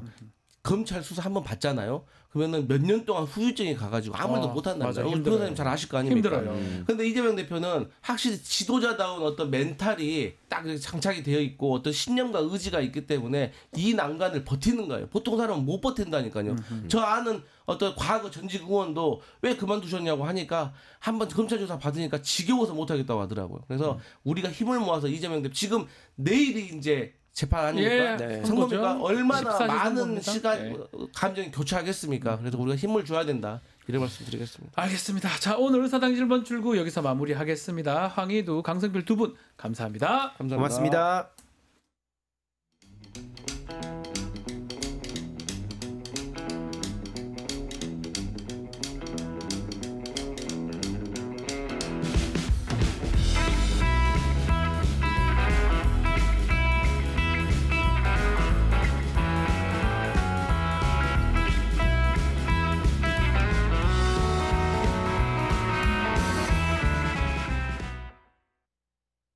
MTS의 선두주자 증권톱 모든 투자 자산을 한눈에 오케이. 투자 고수의 거래 내역을 구독하고 주식 투자를 더 쉽게. 거슬리는 하단 광고도 로에드 가입하면 더 넓고 더 많아지는 나의 관심 종목들. 쉽고 빠른 주식 투자 증권통. 리서치 앱테크 아직 시작 안 하셨나요? 생각만 공유해도 리워드가 쌓이는 서치통. 지금 시작해보세요. 원아이디 로그인 후 패널 가입 시 약 3,000원 상당의 리워드 적립. 리서치에 참여하실 때마다 현금처럼 사용 가능한 PTR 적립. 내가 초대한 친구가 패널 가입을 할 때도 리워드 적립. 지금 바로 서치통에서 우리 지역, 우리나라의 사건, 사고들에 대한 리서치에 참여해주세요. 정부와 의료계 갈등 1년 넘게 이어지고 있습니다. 자, 정부와 대학이 제시한 지금 복귀 시한, 의대생 복귀 시한 코앞으로 다가왔는데요. 관련해서 신현영 전 더불어민주당 의원과 이야기 좀 나눠보겠습니다. 안녕하십니까? 안녕하세요. 신현영입니다. 자, 곧 본격적인 얘기 전에 어제 한덕수 총리 탄핵 심판 기각 결정이 났습니다. 어떻게 보셨습니까? 결과 보면서 정말 대한민국의 위기 극복이 점점 빠르게 회복되는가에 대한 의문이 더 생기게 됐고요. 저는 네. 좀 걱정도 되고 어제 잠도 잘 안 오더라고요. 아하.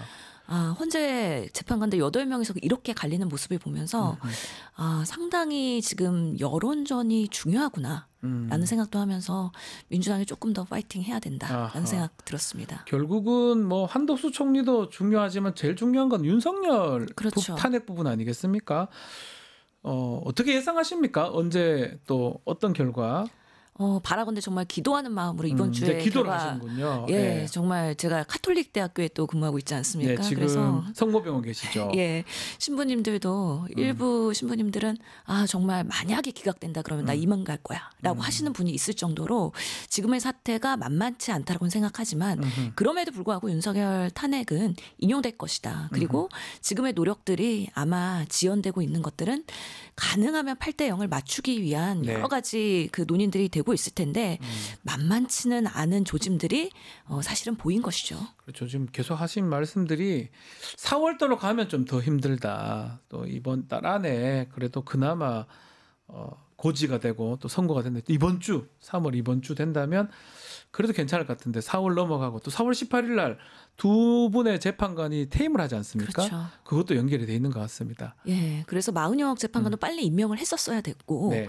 사실은 9명에서 건설적인 정말 여론이나 정무적인 판단을 하는 게 아니라 법리에 의해서 정말 비상계엄이 위법했다는 거에 대해서는 사실 컨센서스를 처음부터 만들었으면 좋았을 텐데 그러니까요. 그러지 못했던 여러 가지 상황들이 참 지금까지 피를 말리게 하고 있긴 하는데요. 네. 그럼에도 불구하고 윤석열 대통령의 탄핵에 대한 부분은 워낙에 위법성이 명확한 근거들이 많기 때문에 이것을 기각하거나 각하하기는 어려울 것이다. 그거만 떼놓고 보면 달리 판단하기 어려워요. 근데 다른 어떤 상황들이 중간에 구속 취소되기도 하고 한덕수 총리 결정도 그렇고 국민들이 불안한 게 그런 게 불안한 것 같아요.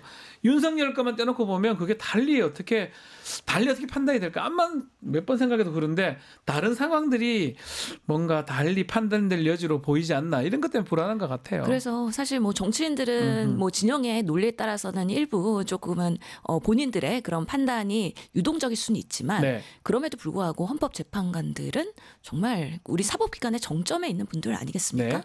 대한민국이 어떤 판단을 통해서 어떻게 극복해야 될지 빠르게 이제는 결정을 하시고 조기 대선 국면으로 넘어갔으면 좋겠다라는 네. 생각이 드는데요. 하루하루 피가 말리는 건 사실입니다. 마릅니다. 또 피가 마르는 쪽도 있습니다. 아직 뭐 지금 전국 때문에 주목은 못 받고 있지만 사실은 상당히 심각해요.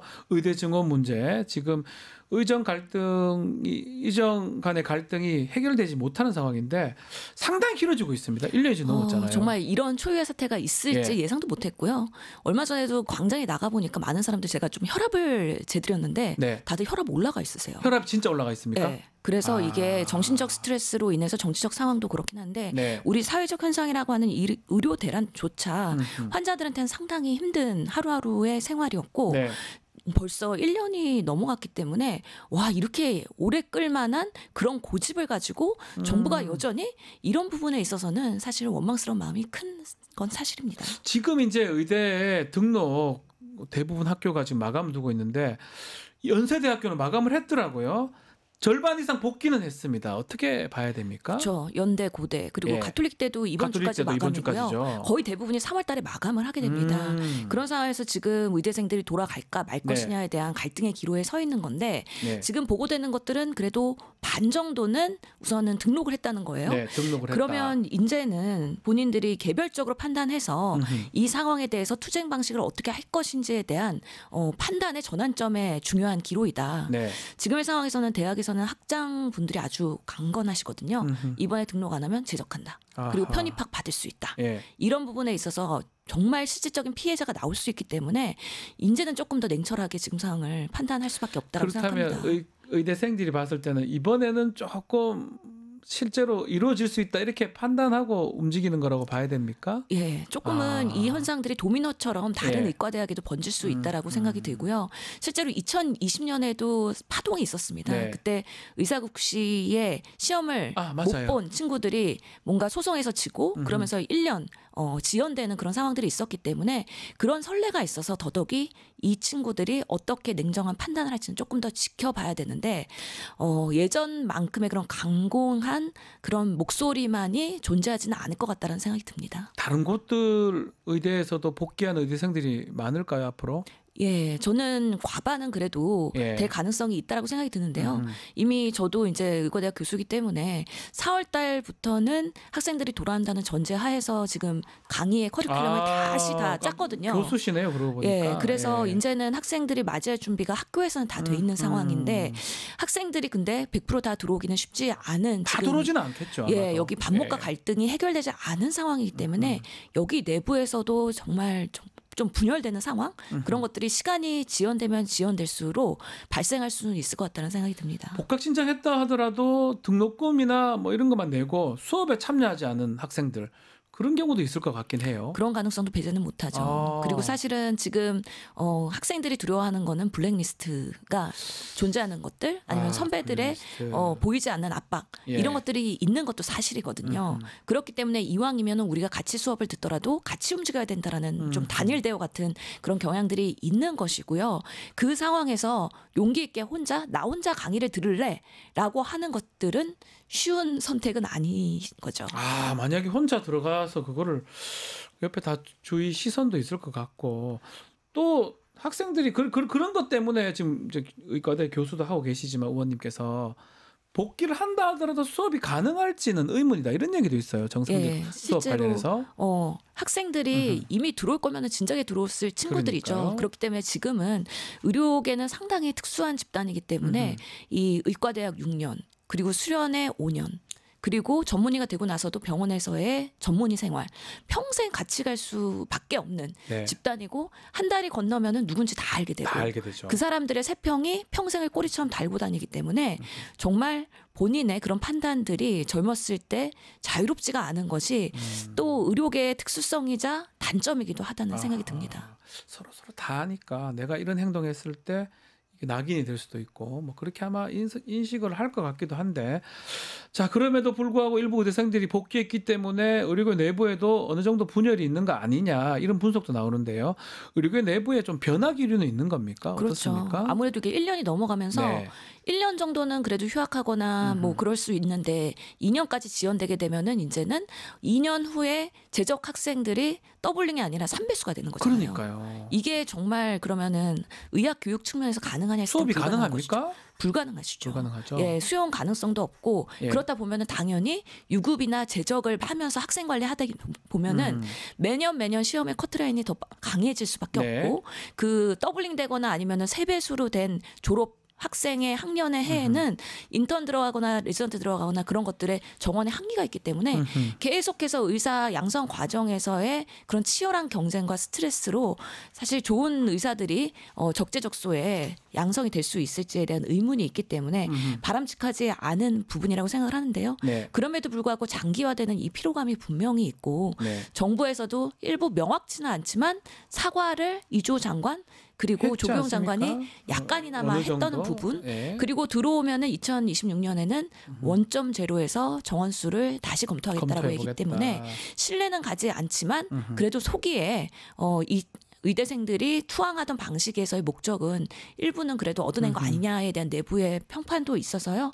그런 분위기에서는 본인이 들어올 것이냐 말 것이냐 결국에는 처음에 투쟁을 시작할 때도 개인적인 판단에 의해서 시작했다고 했거든요. 네. 집단 행동이 아니라고 했습니다. 그렇기 때문에 들어올 때도 본인이 개인적으로 판단해서 들어올 수밖에 없는 상황이다라고 말씀드리겠습니다. 그 안에서 의대 재학생들이 휴학계 내라고 하고 또 교수들은 또 비판하고 그런 거 그 갈등도 좀 있다고 봐야 됩니까? 교수들하고 그 지금 재학생 신입생들 맞고 막 이런 것들. 실질적으로 대부분의 대학에서는 교수들이 의대생들에 대한 공감을 많이 하고 있습니다. 해주는데. 그치. 이렇게 정부가 말도 안 되는 보건을 정책을 이렇게 한 방에 뭔가 의료 생태계를 무너뜨리는 방식으로의 지금 2,000명 확대를 했기 때문에 그런 부분에 있어서 교수들은 현장을 지키지만 의대생들이 그렇게 했다는 거에 대해서는 어느 정도의 인정을 해주고 있는 부분이기 때문에 네. 사실 교수와 의대생 간의 갈등이 그동안에 별로 있지는 않았습니다. 그런데 이번에 서울대 4명의 교수분들이 입장문을 발표함으로 맞아요. 인해 갖고 이 지금 의료 간의 갈등이 정부와 의료계의 갈등이 아니라 마치 교수와 학생들 간의 갈등으로 이 전선이 조금은 전환된 것처럼 보인다는 거. 네. 그리고 학생들은 내가 믿었던 스승이라는 교수분들이 어떻게 나한테 오만하다. 의사면허 믿고서는 이렇게 카르텔처럼 행동하느냐라는 비판이 정말 뼈 아프게 다가오기 때문에 이제는 세상과 정부에 대한 원망이 아니라 교수들에 대한 원망, 스승에 대한 원망으로 오히려 지금의 불안이 더 확대되고 있는 결과를 초래하고 있기 때문에 의도와는 다르게 정말 이 상황을 수습하는 게 아니라 오히려 더 악화시키는 결과를 가져온 것 같습니다. 가장 이제 눈에 띄는 게 이제 제적시켜버리고 진짜로 편입생 받아서 다 채울 수 있다.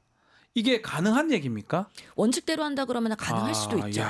왜냐하면 의과대학은 항상 경쟁을 하고 있고 인기가 좋잖아요. 서로 가고 싶어 하는데요. 누구나 다시 지원해서 들어오고 싶은 그러니까요. 그런 대학이기 때문에 N수생들도 엄청 많고요. 뭐 고3뿐만 아니라 수많은 사람들이 사실 업종 전환을 위해서도 의대 시험 많이 보거든요. 네. 이번에도 2,000명 확대된다는 그 희망 때문에 많은 분들이 제가 듣기로는 초등학교 선생님들조차도 네. N수를 보고서는 의대에 지원할 정도로 있습니다. 그 정도로 이번에 한번 나도 이런 희망을 갖고 있기 때문에 의대 가볼까? 원칙적으로 제적한다고 하면은 그 학칙에 맞게 새로 신규 모집을 할 수가 있는 것이죠. 그러면서 이 상황을 정말 냉철하게 봐야 되고 어느 정도의 상황의 데드라인에 다가왔기 때문에 학생들도 녹록하진 않은 상황이다라고 말씀드리고 싶네요. 지금 말씀했던 부분인데 의대생 전원 복귀를 한다면 이제 2,000명 증원했던 거 이거 동결하고 일단은 원점에서 제시하겠다 뭐 이런 얘기인데 그럼에도 지금 만인수가 안 돌아오고 있잖아요. 학교로 안 돌아오고 있는 가장 큰 이유 그분들이 원하는 가장 어떤 요구사항 어떤 게 있다고 봐야 됩니까? 그러니까 핵심 갈등 요인이 뭔지 짚어주셔야 될 것 같아요. 우선은 깨져버린 정부와의 신뢰를 회복하기 위해서는 사실 지금의 국무위원들, 장관 차관으로는 우리가 이것을 같이 극복할 수 없다라는 불신이 상당합니다. 그래서 이 친구들도 지금 상황에서 비상계엄이고 정말 의료 갈등은 많이 묻히지 않았습니까? 네. 사회적으로 관심을 못 받고 있는 상황에서 이번 정권에서 이것이 과연 해결될 수 있을까에 대해서는 해결될 수 없다라는 생각을 많이 할 겁니다. 그럼 이것도 예컨대 지금 윤석열 탄핵 심판 선고랑 또 연관성이 있다고 봐야 되는 분명히 겁니까? 연관성이 있죠. 많은 사람들이 이 정무적인 판단을 할 수밖에 없는 것이고 지금의 이주호 조규영 장관이 해결할 수 없다는 거 알고 있고 윤석열 대통령이 2,000명 고집해서 여기까지 왔는데 그것을 한 번에 수습하기 어렵기 때문에 국무위원들도 이러지도 못하고 저러지도 못하고 있는 상황이기 때문에 이 사람들과 무언가를 더 해결할 수 있는 한계에 다다랐다는 판단을 하는 것이고 그렇기 때문에 빨리 탄핵이 인용이 되고 사실 의료계에서도 윤석열 대통령에 대한 불신이 상당하거든요. 2,000명하고 이렇게 필수 의료 파괴시킨 윤석열이 대통령이 다시 기각돼서 돌아온다는 것은 상상도 할 수 없는 부분이기 때문에 헌재에서 빨리 심리를 하고 판단을 내려서 조기 대선으로 정권이 바뀌어야 그래야지만 사실 최소한 이 상황들이 회복될 수 있고 신뢰를 가질 수 있다. 그래서 올해에도 상반기에 과연 끝날 수 있을까에 대한 걱정과 우려가 있었는데 생각보다 빠르게 확장단에서 이렇게 강경하게 나온 것이고 또 교육부에서도 2026년에 정원을 제로로 하겠다라고 하면서 이제 상황이 조금 더 복잡해진 거라고 생각이 듭니다. 이게 또 정치적 상황하고도 왜냐하면 포고령에 들어가 있었어요. 처단한다고. 의대생 뭐 의사 포고령 5번이었죠. 예. 그래서 이 상황에서 복귀하지 않으면 처단한다라는 그 문구를 있었어요. 보면서 예. 이 비상계엄이 정말 윤석열 정권에는 의료 대란에 정점을 찍게 되는 그런 의료인들한테는 비수를 제대로 꽂는 그런 메시지였기 때문에 이런 것들이 제대로 정제되지 않은 상황에서 어떻게 우리가 들어갈 수 있느냐.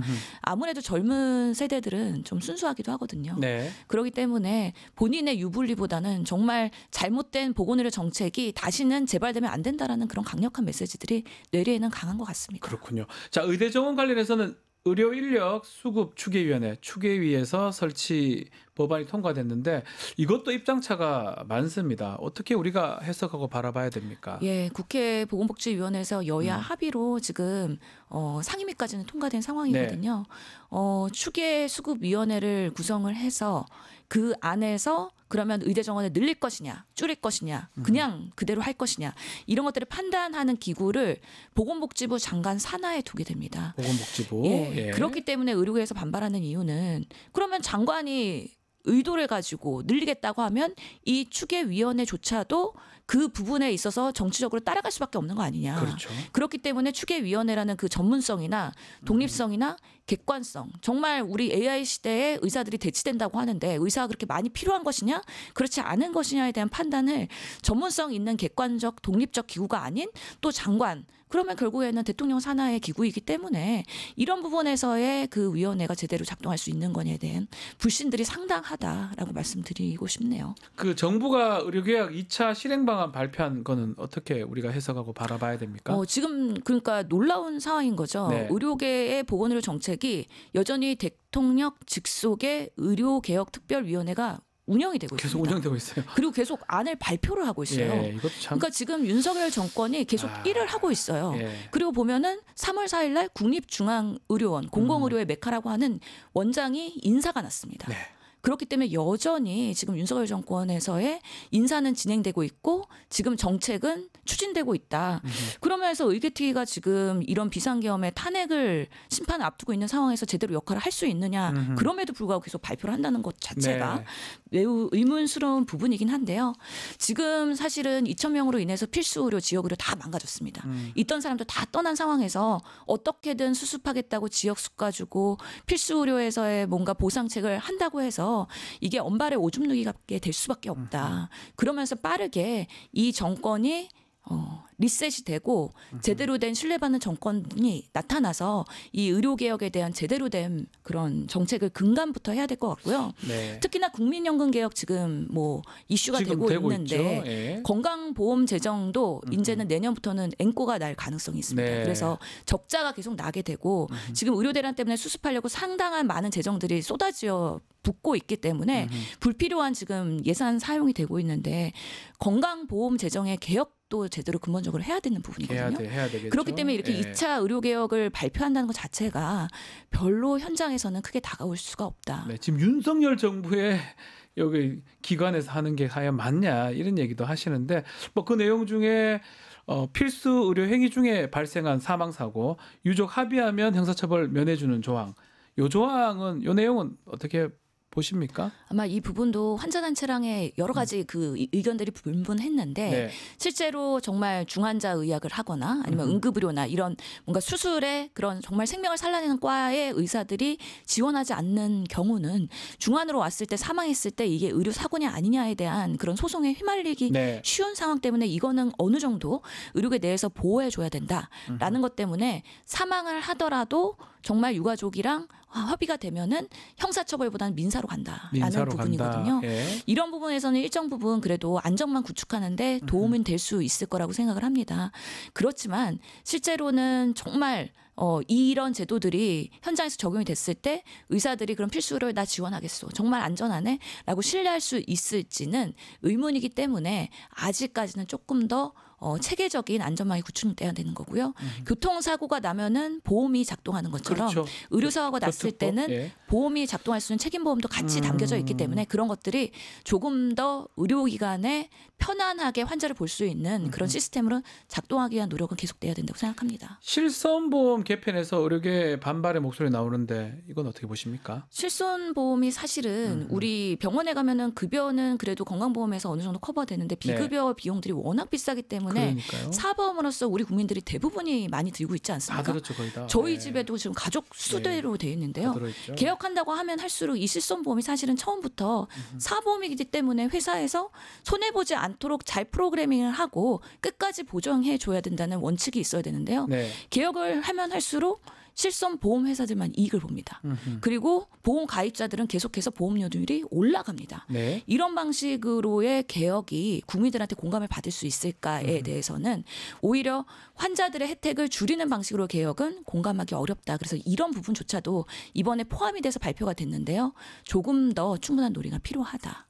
자, 결국은 뭐 이게 개혁안이 나오긴 하지만 이것도 사실 좀 미흡하다고 이렇게 보시는 것 같습니다. 개혁이 아니라 이건 그냥 일부의 제도 개선이죠. 제도 말만 그냥 개선이다. 개혁으로 포장을 예. 한 것이고 예. 윤석열 대통령이 의료개혁하겠습니다 하면서 밀고 가고 있긴 하지만 성과가 하나도 없고 오히려 반대되는 부작용만 생기고 있는 부분에 있어서 누가 책임질 건지에 대해서 진지하게 물어보고 싶습니다.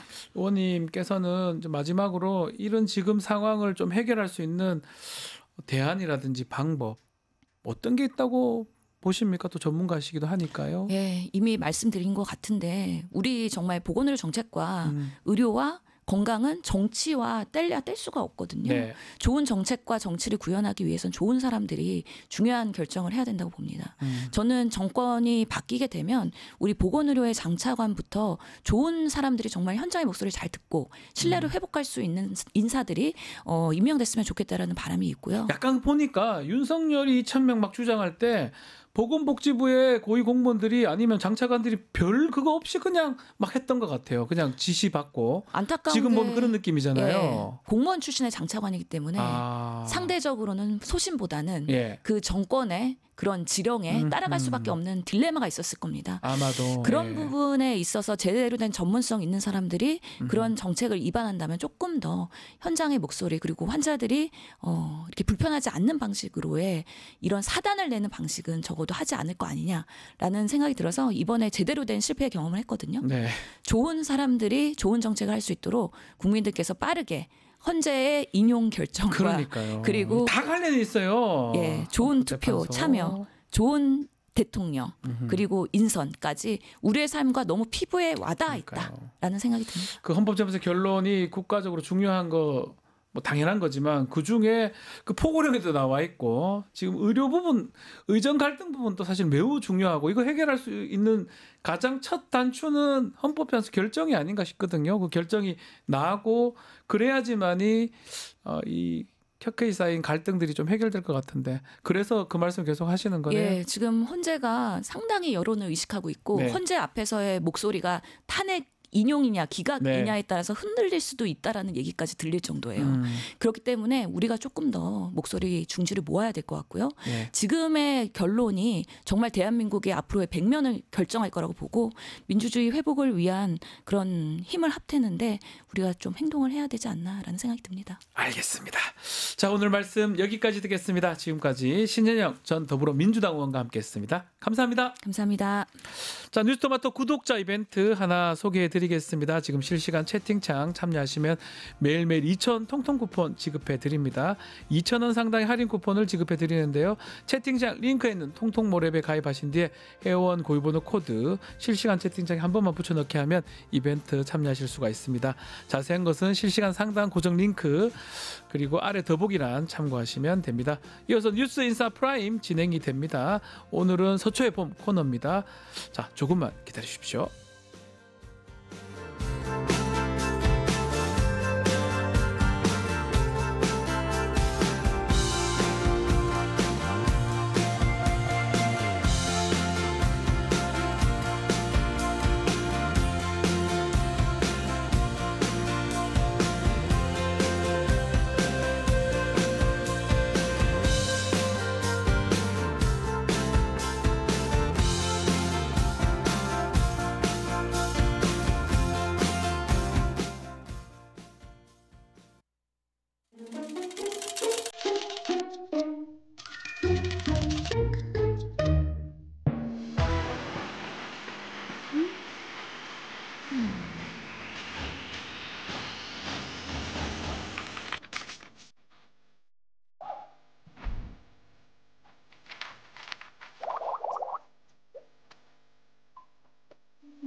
한 발 더 들어가는 고품격 시사대담 뉴스 인사 프라임 시작해 보겠습니다. 자, 매주 화요일 뉴스 인사 프라임 코너는 서초의 봄입니다. 자, 오늘도 권영철 대기자, 이현주 변호사와 함께하겠습니다. 두 분 안녕하십니까? 안녕하십니까? 안녕하세요. 자, 얘기해야 되겠죠. 자, 어제 한덕수 총리 탄핵 소추안 기각이 됐습니다. 인용이 1명이고 기각 5명, 각하 2명. 또 기각 5명도 좀 의견이 좀 다르긴 합니다. 자, 먼저 어떻게 보셨는지 뭐 총평 좀 해주십시오. 기각은 우리가 지난주 방송 때 예견을 했던 겁니다. 예견했던 게 새삼스럽진 않고요. 내란을 사전에 인지했다는 증거가 없다는 점, 그리고 국무회의 소집 건의가 계엄의 정당성을 부여하기 위한 것이라는 증거가 없다는 점을 들어서 기각했으니까 이해할 수 있는 사안인 것 같습니다. 네. 그리고 사람들이 자꾸 이제 여기서 해석을 하면서 하나 빠뜨리는 게 있는데 어떤 거죠? 그 헌법재판관 임명하지 않은 부분에 대해서 해석을 자꾸 뭐 세 갈래로 갈렸다 뭐 이렇게 얘기를 하는데 각하를 결정한 두 사람은 그 점을 판단을 안 했어요. 아예. 판단 자체를 안 했죠. 그런데 그 이전에 이미 40여 헌법재판관을 임명하지 않은 차상목 대행에 대해서는 위헌이라고 결정했잖아요. 8인 전원으로. 네, 전원일치로. 그래서 그 점을 자꾸 간과하고 설명들을 하더라고. 그래서 각하가 뭐 전체가 뒤집은 게 아니라 각하는 그 권한 대행도 대통령에 준해서 3분의 2 해야 된다는 요것 때문에 나머지는 판단을 안 한 건데 그걸 마치 그것조차도 반대한 것처럼 이렇게 해석을 하고 있고 김복형 재판관 얘기는 나중에 뭐 할 테니까 그래서 이 3명을 임명하지 않은 게 위헌은 맞는데 파면할 정도로 중대하지 않다는 판단에 대해서 의문을 제기하는 얘기들이 좀 많더라고요. 네네. 그런데 많은데 그 제가 헌법재판관 이제 전직 헌법장관한테 물어보니까 이런 얘기를 하더라고요. 아니 일반 형사재판에서도 재판부가 판결을 하면서 위법은 한데 선고유예를 할 수도 있고 집행유예에서 풀어줄 수도 있지 않느냐. 예. 헌법재판관들에게 결정권을 준 이상에 위헌하다 그래서 모든 걸 파면해야 되는 건 아니다. 이렇게 설명을 하더라고요. 그거는 재량권이 헌법재판관들한테 있기 때문이다. 그렇죠. 정도의 차이. 우리가 해석한 대로 대통령을 파면하는 마당에 국무총리까지 파면해서 조기 대선을 치르게 하는 게 지금 이 뭐 국제 정세까지 포함해서 타당하냐는 데 대한 합의가 있는데 그런데 판단은 결정이나 판결은 법리에 따라야 되잖아요.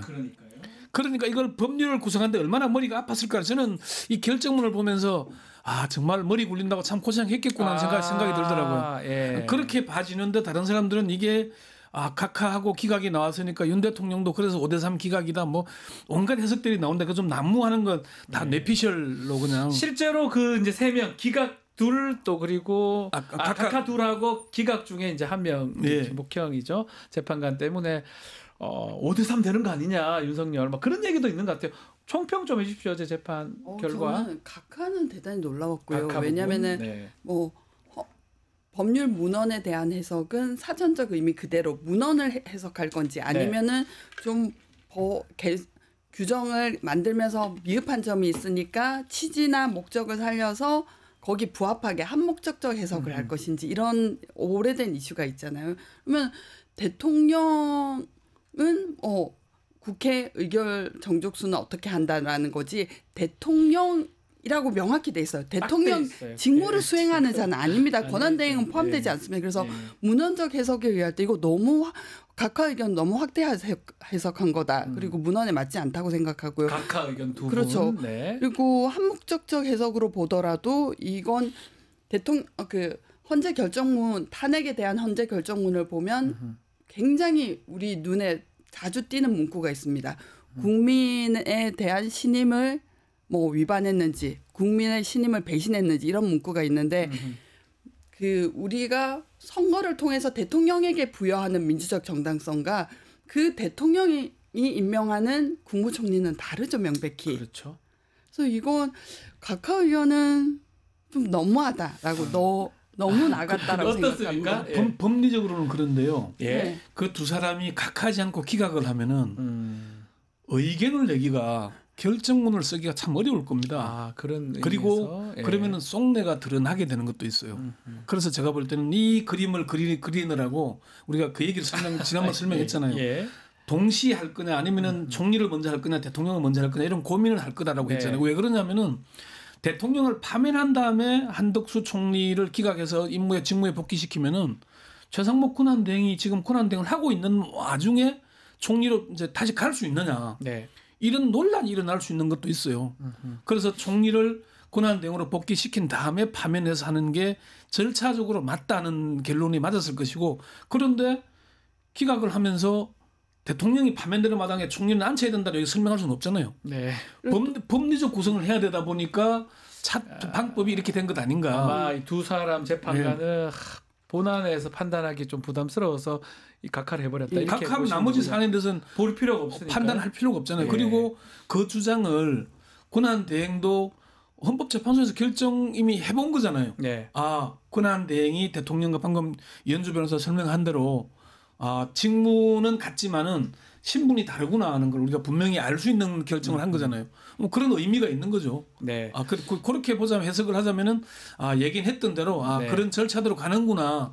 좀 그런 믿음이 왔습니다. 그리고 기각사유 세계에 대해서도 간단히 말씀드리면 내란 방조 관여에 대해서는 사실 검찰이 수사 기록을 제공하지 않았습니다. 네. 그래서 우리 그것은 미지의 영역으로 남아 있는 거예요. 우리가 추측하는 바를 쓸 수 없으니까 이거는 검찰의 불협적으로 어쩔 수 없었다. 내란에 어느 정도 관여했느냐 부분은 지금 미지의 영역이니까 이런 건 불가피했다고 생각하고요. 그리고 내란 상설 특검을 임명하지 않았다는 게 있습니다.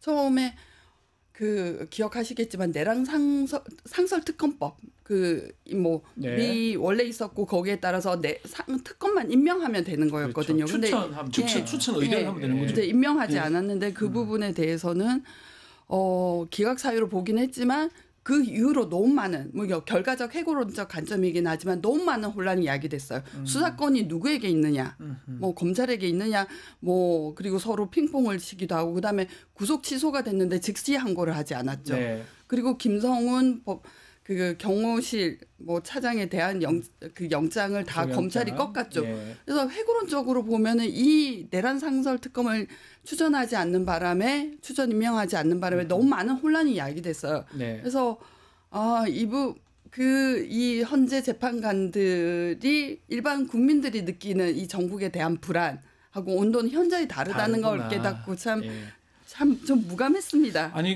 그 점은 이제 조금 새길로 가지만은 이정섭 검사에 대한 단회안을 기각했잖아요. 그런데 그 직후에 수사 자료를 안 줬거든요, 검찰이. 그 뒤에 지금 검찰이 기소해서 지금 재판받게 생겼잖아요. 공수처인가요? 그 내용이 드러나게 돼 있었으면은 당연히 판단을 달리 하실 수 있잖아요. 그런 문제는 있긴 한데 증거 같은 거. 이제 수사 기록을 주냐 안 주냐의 문제는 있긴 한데 어쨌건 대통령을 파면해서 조기 대선을 치러야 되는 마당에 총리까지 파면해야 되는 고민이 컸을 거라는 아마 판단은 맞을 걸로 그렇게 보시는 거고. 지난주에도 이미 그 얘기를 하긴 했습니다. 복귀를 미리 시켜놓고 준비를 하려고 하는 거 아니냐. 그래서 좀 기각 예상된다라고 대 기자님께 짚어주셨는데 비슷하게 같고요. 하나만 좀 짚어볼게. 김복경 재판관입니다. 김복경 재판관은 각하도 아니에요. 각하도 아닌데 기각인데 내용은 뭐냐면 모든 게 위헌 위법이 아니다. 이렇게 결정을 했거든요. 이 부분이 오히려 좀 더 눈에 띄거든요. 김복형 재판관. 그게 첫 번째 요즘을 저는 김복형 재판관 얘기도 사람들이 이게 정계선하고 막 양극으로 달린다 얘기를 하는데 한 가지 점을 분명히 보자면은 요건 딱 드러나요. 헌법재판관 후보자 3명을 선출한 날이 12월 26일이에요. 한덕수 총리 탄핵한 날이 12월 27일입니다. 하루 상간입니다. 그런 게 그렇게 급박하게 검토할 시간조차 안 주고 탄핵한 게 옳으냐에 대한 기각인 것이지 잘못됐다는 게 아니에요. 이게 헌법재판관 임명하지 않은 게 잘했다는 게 아닙니다. 김복형조차도 지난번에 8대0에 동의했잖아요. 그 8대0 전원에 김복형도 포함됩니다. 했는데 요 기간 요걸 가지고 하루 겨우 줘놓고 요거 가지고 탄핵하기엔 너무 과한 거 아니냐. 이런 정도의 파면의 설명이기 때문에 이게 김복형의 기각 사유가 그렇게 좀 벗어났다거나 그렇게 볼 사안은 아닌 걸로. 완전 납득하기 어렵다. 이렇게 보긴 어렵다. 이 말씀이네요. 그러니까 뭐 지체 없이 뭐 즉시 이 부분을 그렇게 해석하는 게. 그러니까 즉시라는 단어가 기한이 안 정해져 있잖아요. 그러니까요. 임명한다고만 돼 있지 즉시 해야 된다거나 뭐 지체 없이 한다거나 표현이 없어요. 그래서 어느 정도의 기간적인 여유는 줄 필요가 있지 않겠느냐. 이제 그러니까 이제는 한덕수 총리가 복귀했으니까 이제 임명하지 못할 이유가 없는 거죠 이제. 네. 그래서 뭐 꽤 오래 지났기 때문에 그렇게 해석을 하자면은 김복형을 무리하게 자꾸 뭐 정계선과 우리가 이제 언론이나 뭐 평론가들이 나와서 네.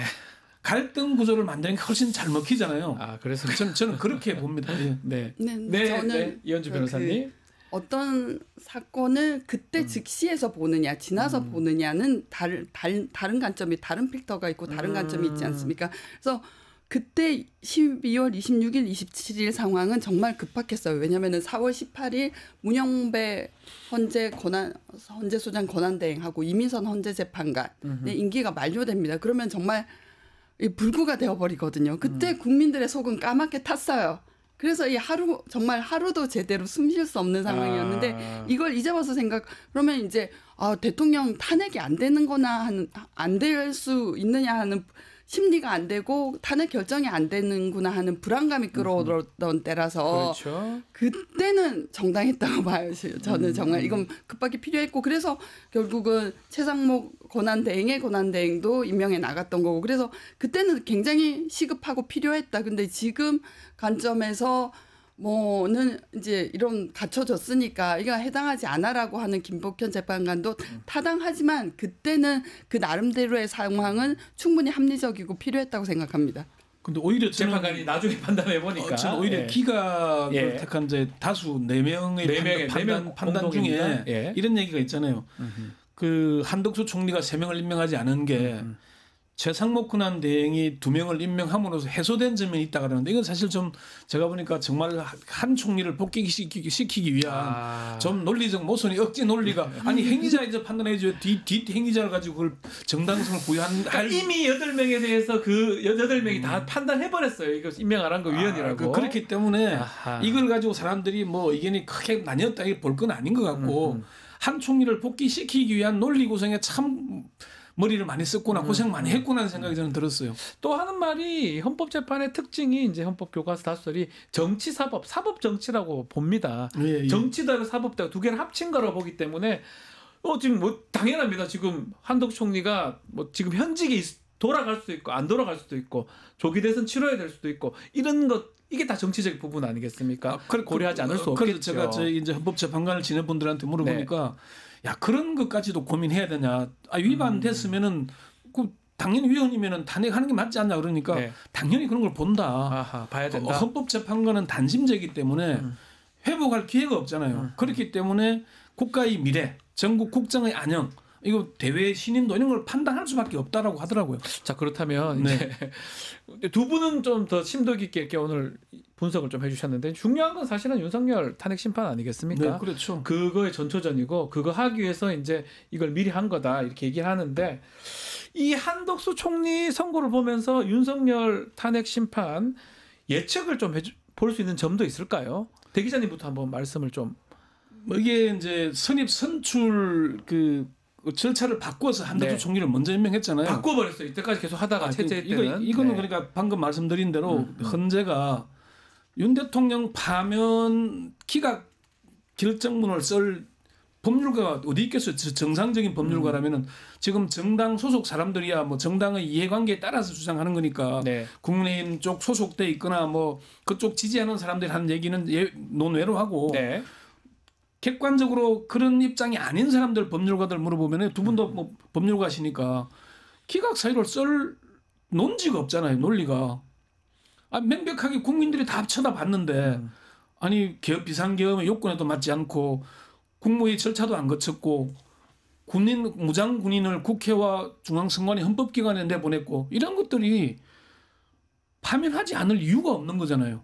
근데 각하 얘기도 있지 않습니까? 각하 얘기도 한덕수 총리는 총리로서와 대통령 권한대행으로서 논지가 있지만은 내란죄를 뺐냐 안 뺐냐 가지고 각하를 주장하잖아요. 이미 그거는 정영식 재판관이 주심 재판관이 이거는 헌재가 판단한다고 정리를 해놨잖아요. 그리고 공수처 수사기록원 탄핵 심판에 사용되지도 않았어요. 네. 그렇기 때문에 각하 사유는 전혀 그리고 각하할 거면 100일을 넘게 왜 끌고 옵니까? 미리 끝냈죠. 그러니까 논지가 안 되기 때문에 한덕수 총리의 그 기각해서 총리적 권한 대응으로 복귀시킨 거는 대통령 파면이 전제돼 있기 때문에 그런데 그거를 결정문에서 안 드러내기 위해서 정말 애를 많이 썼다는 게 드러나잖아요. 예. 그렇기 때문에 저는 이거는 뭐 한 총리가 내란모에 가담했다는 수사 결과나 보도도 없었잖아요. 네. 그러니까 이제 알고 국무회의를 하도록 소집을 건의한 게 절차적 정당성을 부여하기 위한 거였냐 아닌 거였냐 이 논란이었잖아요. 그리고 그렇게 보자면은 국무총리가 사실 대통령으로부터는 저 사람은 얼굴마다 이상하게 대접은 못 받았구나. 네. 이런 느낌만 받은 건데 네. 윤 대통령 파면 팔땡은 저는 명확하다고 봅니다. 바뀔 이유가 하나도 없는. 그렇기 때문에 이렇게 시간도 끌고 논리도 구성했다. 저는 그렇게 봅니다. 이현주 변호사님은 어떻게 보십니까? 네, 저는 이 뭐 각하 둘 네. 이분에 대해서 혐의점을 내피셜입니다. 내피셜임을 전제하고 그렇죠.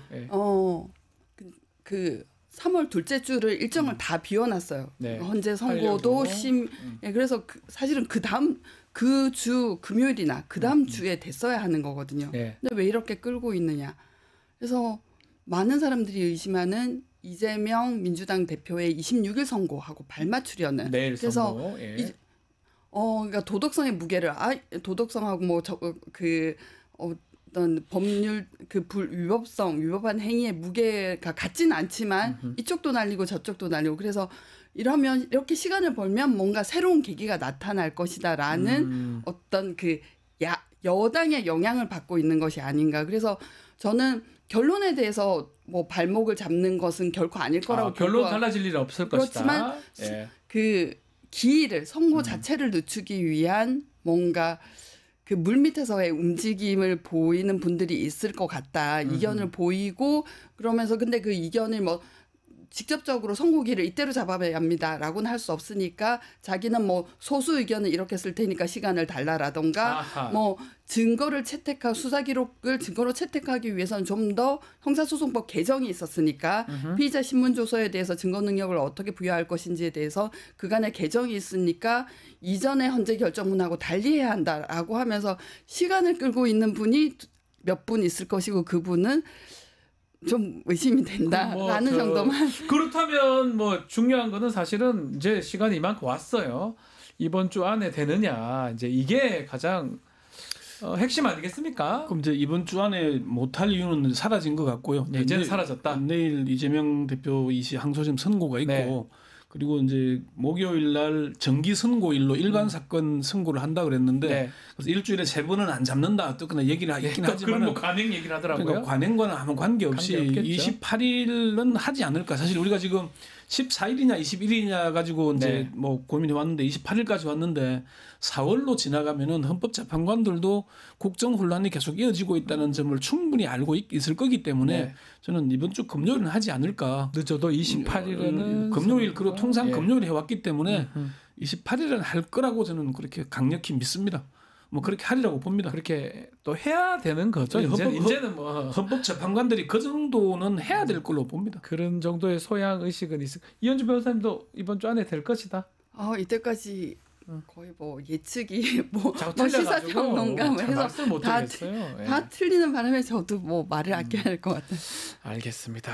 뭐 어쩌면 더 좀 끌어지면 국가가 많이 혼란해질 것 같아요. 그걸 알고 있겠죠. 이미 대외 신도도 많이 떨어졌고요. 그러니까요. 그리고 한 총리가 들어와서 이제는 좀 권한 대행으로서의 직무를 시작했고 이제 안정된 측면도 있기 때문에 그 정도는 시간을 주면은 그리고 한 총리도 물론 이게 이제 그 윤 대통령 파면 이후에 임명할 건지 이전에 할 건지에 대한 건 아직 고민 사항입니다만은 마은혁 재판관 재판관에 대해서는 저는 뭐 그 점에 하지 않을까라고 봅니다. 그래서 예상을 하시고 그 뭐 국정 외교적 공백을 생각하면 엄청난 거죠. 트럼프가 대통령으로 취임하고 지금 관세 장벽이라든지 그리고 우리나라가 에너지 그 협력에 의해서 뭐 민간 국가로 선정됐다는데 외교부조차 금시초문이었습니다. 왜 그렇게 됐는지 모릅니다.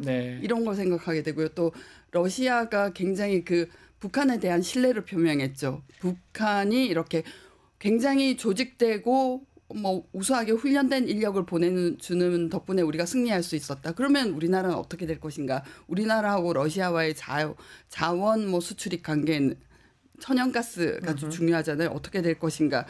뭐 이 모든 것이 지금 멈춰져 버린 맞습니다. 건데 너무 엄청난 그 부정적인 영향이 있다고 생각합니다. 자, 다른 재판도 좀 다뤄보겠습니다. 윤석열 형사재판 이제 공판 준비기일 마치고요. 다음 달 14일, 4월 14일부터 본격적인 공판이 진행이 됩니다. 일단은 보니까 최상목, 조태열 장관 두 사람이 증인으로 채택이 됐어요. 어떻게 봐야 됩니까? 이제 검찰이 핵심 증인으로 내란 사건에 38명을 신청을 했어요.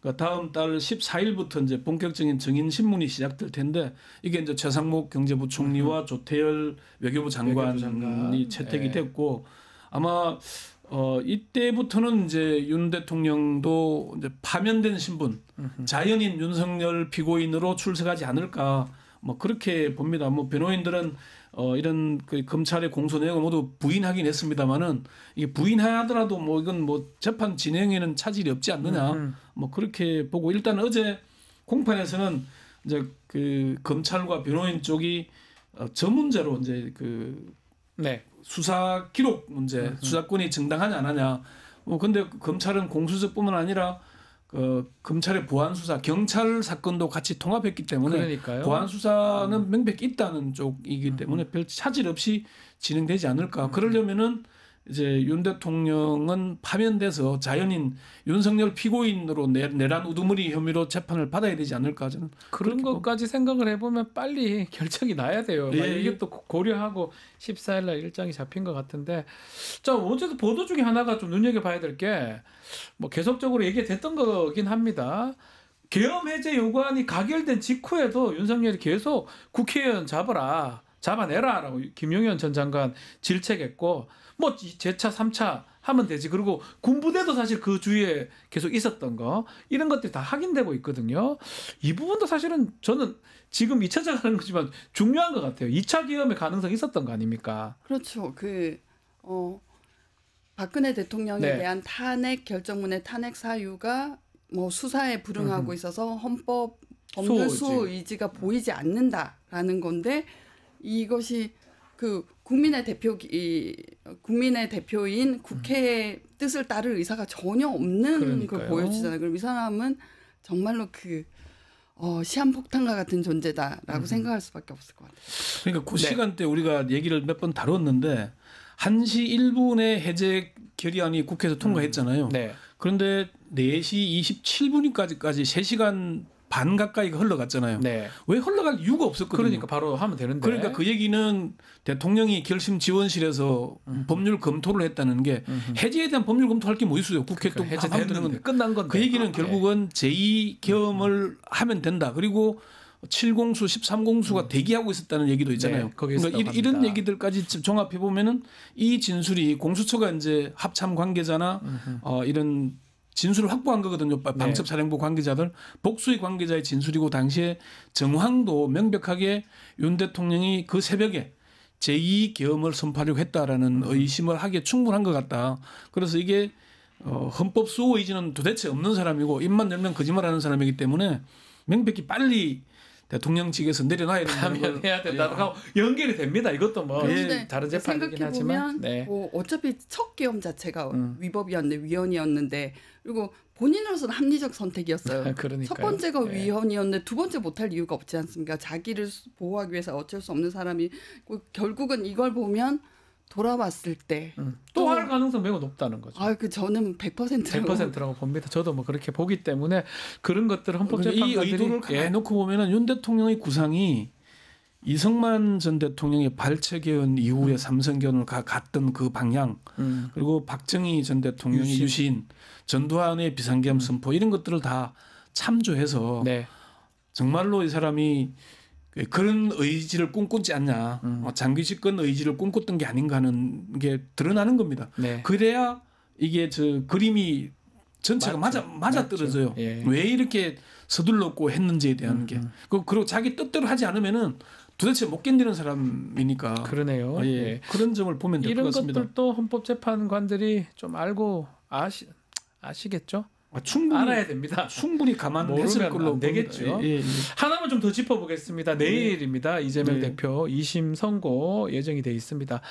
뭐 사실 중요합니다. 이번 주가 좀 슈퍼위크 같아요. 사법 관련해서 한덕수, 이재명, 윤석열 선고까지 다 될 거라고 보이는데 중간에 있을 2심 선고 예측 또 전망해 주시면 좋을 것 같습니다. 가장 중요한 게 항소심 재판부가 공소장 변경을 요청했다는 거잖아요. 이현주 변호사가 아무래도 검사도 해봤으니까 재판부가 공소장 변경을 요청한다는 거는 뭔가 새로 판단할 일이 생겼다는 거잖아요. 매우 중요합니다. 그렇죠.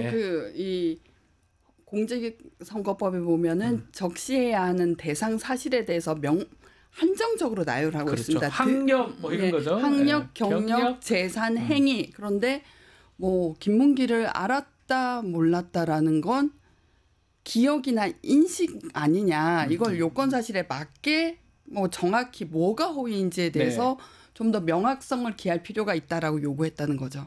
줄을 거라고 했어요. 어느 부분이 허위인지, 골프 안 친 게 허위인지, 뭐 사진을 조작한 게 허위인지, 어떤 말이 허위인지 줄을 거서 허위라고 좀 적시해달라고 하고 또 공소장을 변경을 하긴 했다고 합니다. 검찰에서 결국은 그러니까, 재판 요청에 따라서. 그러니까 항소심 재판부가 공소장 변경을 검찰에다가 하라고 했던 것 자체가 1심 판단을 다시 하겠다는 거 아니겠냐. 1심 판단을 다시 한다는 게 형량을 높일 수도 있고 낮출 수도 있지만 그렇죠. 이 허위 사실 공표라는 부분을 가지고 이렇게 그 1심의 실형의 집행유예를 때리지는 않거든요. 거의 벌금형으로 가는 거기 때문에 이게 이제 무죄를 판단할 거냐 아니면은 형의 양형을 벌금으로 가서 당선 무효가 되는 100만 원 이상을 할 거냐 100만 원 이하로 할 거냐 그 기준이 되지 않을까라는 의견들이 많이 있더라고요. 그래서 그런 점에서 보자면은 1심은 징역 1년에 집행유예 2년이었는데 이게 벌금으로 낮춰지거나 아니면 무죄 가능성도 있지 않느냐. 방금 이현주 변호사 말씀대로 이게 인식 내심의 문제잖아요. 내가 김문기랑 골프를 한번 쳤는데 그 사람 모른다. 골프 쳤다고 다 아는 건 아니잖아요. 안다는 게 그 사람의 이름을 안다는 거냐 아니면 그 사람이 누군지 내가 친분이 있어서 그 사람과 가깝다는 얘기인 거냐에 대한 인식의 차이잖아요. 그렇게 보자면은 판단이 달라질 수도 있지 않겠느냐. 그렇게 봐집니다. 자, 뭐 판결 선고가 사실 뭐 너무 요청을 해서 빨리 되기는 했어요. 2심 그리고 막 선고가 빨리 되긴 했는데 이게 빨리 진행됐다고 해서 이게 국민의힘이나 여권에서 원하는 결과가 될 거라고는 볼 수 없어요. 요즘 저는 보면 이제 이런 생각 들더라고요. 지기현 판사 판단도 그렇고 과연 법원의 판단을 뭐 이렇게 딱 법원 재판부에서 독자적으로 결정한 거 아니냐. 완벽하게. 그게 맞는데 예전에는 그렇지 않을 거라는 어떤 불신이 있었는데 지금은 오히려 그런 일이 생기고 지금 자기 마음대로 그냥 시로 판단해버렸. 자기 마음대로 표현이 조금 잘못됐나요? 그런 거 보면 2심 판단은 사실 이거 아무도 예상 못할 것 같아요. 그렇죠. 정상적으로 하면 무죄인 것이 맞죠. 왜냐하면은 그 검찰의 전례에도 뭐 윤석열이 김만배를 안다 모른다. 이건 인식과 기억의 문제 아니냐. 그거는 적시 대상 사실이 아니다. 이건 그러니까 내가 만난 적은 있지만 기억을 못하면은 모른다고 할 수도 있고 이거는 기억하고 그리고 친하다 안 친하다 안다라는 것이 뭐 친하지 않다라는 개념도 포함하지 않습니까? 그래서 평가적 요소가 들어가요. 그럼 자기네들은 윤석열에 대해서 김만배를 모른다에 대해서 무혐의했거든요. 그런 평행선상에서 보면 그렇습니다. 그리고 이재명 대표의 재판 중에 제일 사실 이제 관심이 가는 대목은 그러면 항소심 선고를 내일 하면은 무죄가 됐건 유죄가 됐건 형량이 얼마나 나오건 간에 3심을 대법원 뭐 선거 전까지 할 거냐 안 할 거냐 이 문제인 거잖아요. 그거에 더 큰 관심을 가지는 오히려 결론이 어떻게 되든 간에 그러니까 그게 이제 지난해 9월에 조희대 대법원장이 633을 지켜달라라고 얘기를 했는데 뭐 내일 하더라도 633을 하더라도 대선 이후가 되기 때문에 소추를 중단한다라고 봐야 된다는 뭐 다수설도 결론이 어떻게 나든 간에 할 수 좀 재판을 하기에는 그게 사실은 뭐 이런 얘기 끌려고 하는 게 아니고 우리 다 아시겠지만 접수할 때도 시간이 많이 걸리고요. 상고 이후수하고 뭐 시간이 꽤 많이 소요가 됩니다. 그것만 자체 기본적으로 한 달은 흘러가잖아요. 한 달 무조건 지나가거든요. 뭐 일부러 끌라고 하는 게 그냥 접수하고 받는데 그냥 한 달 넘어가기 때문에 석 달을 한다고 하더라도 대선 국면보다는 늦게 되겠죠. 그리고 골프에 대해서도 말씀드리면 그건 국민의힘이 뉴질랜드 해외 연수 사진 단체 사진 뭐 10수명이 찍은 사진에서 4명만 딱 잘라서 골프를 쳤다라고 하려. 이건 이재명 대표는 사진을 얘기한 거죠. 이거 골프 사진 그렇죠. 아니고 뉴질랜드 연수 사진인데 이렇게 조작된 거다. 이렇게 편집 조작된 거다라고 했는데 김문관 골프 친 적 있지 않느냐. 그 김문기 유족들에게 접촉을 해서 예전에 몇 년 전에 골프 그러니까 사진 얘기를 하는데 골프 얘기를 가져와서 허위라고 한 거예요. 그 적시된 사실에 대한 것을 한 게 아니죠. 이재명 대표는 사진 얘기를 했는데 여기는 골프를 쳤다 안 쳤다. 2심 재판부에서 더 확인해달라고 한 걸 봤을 때는 그 부분이 사실 만만치는 않은 것 같아요. 제가 봤을 때는. 적시하지도 않은 사실에 대해서 허위 유혹, 진실 유무를 판단한 말도 1심에서는 그냥 그건 골프 친 거라고 이렇게 또 얘기를 해가지고 허위 사실이라고 또 인정을 해버렸거든요. 김문기를 알았다는 부분을 무죄라고 하더라도 그 부분 허위라고 인정하면서 이제 집행유예를 선고를 했는데 2심에서는 그 부분을 새롭게 보고 또 공소장 변경까지 했기 때문에 글쎄 뭐 저는 조금 달라지지 않을까 그대로 나지는 않을 것 같다는 생각이 좀 듭니다. 자 오늘 서초의 봄 시간 여기서 마무리를 좀 해야 될 것 같습니다. 권잉철 대기자님, 이현주 변호사님 두 분 감사합니다. 수고했습니다. 자 내일 아침 방송 짧게 소개해드리겠습니다. 최진봉 교수의 수일는 남자, 또 장윤미, 김지호, 이슈합, 또 신용환 교수의 대담한 대담 준비되어 있습니다. 내일도 많은 시청 부탁드리고요. 오늘 방송 여기서 마무리하겠습니다. 시청해주신 여러분 고맙습니다.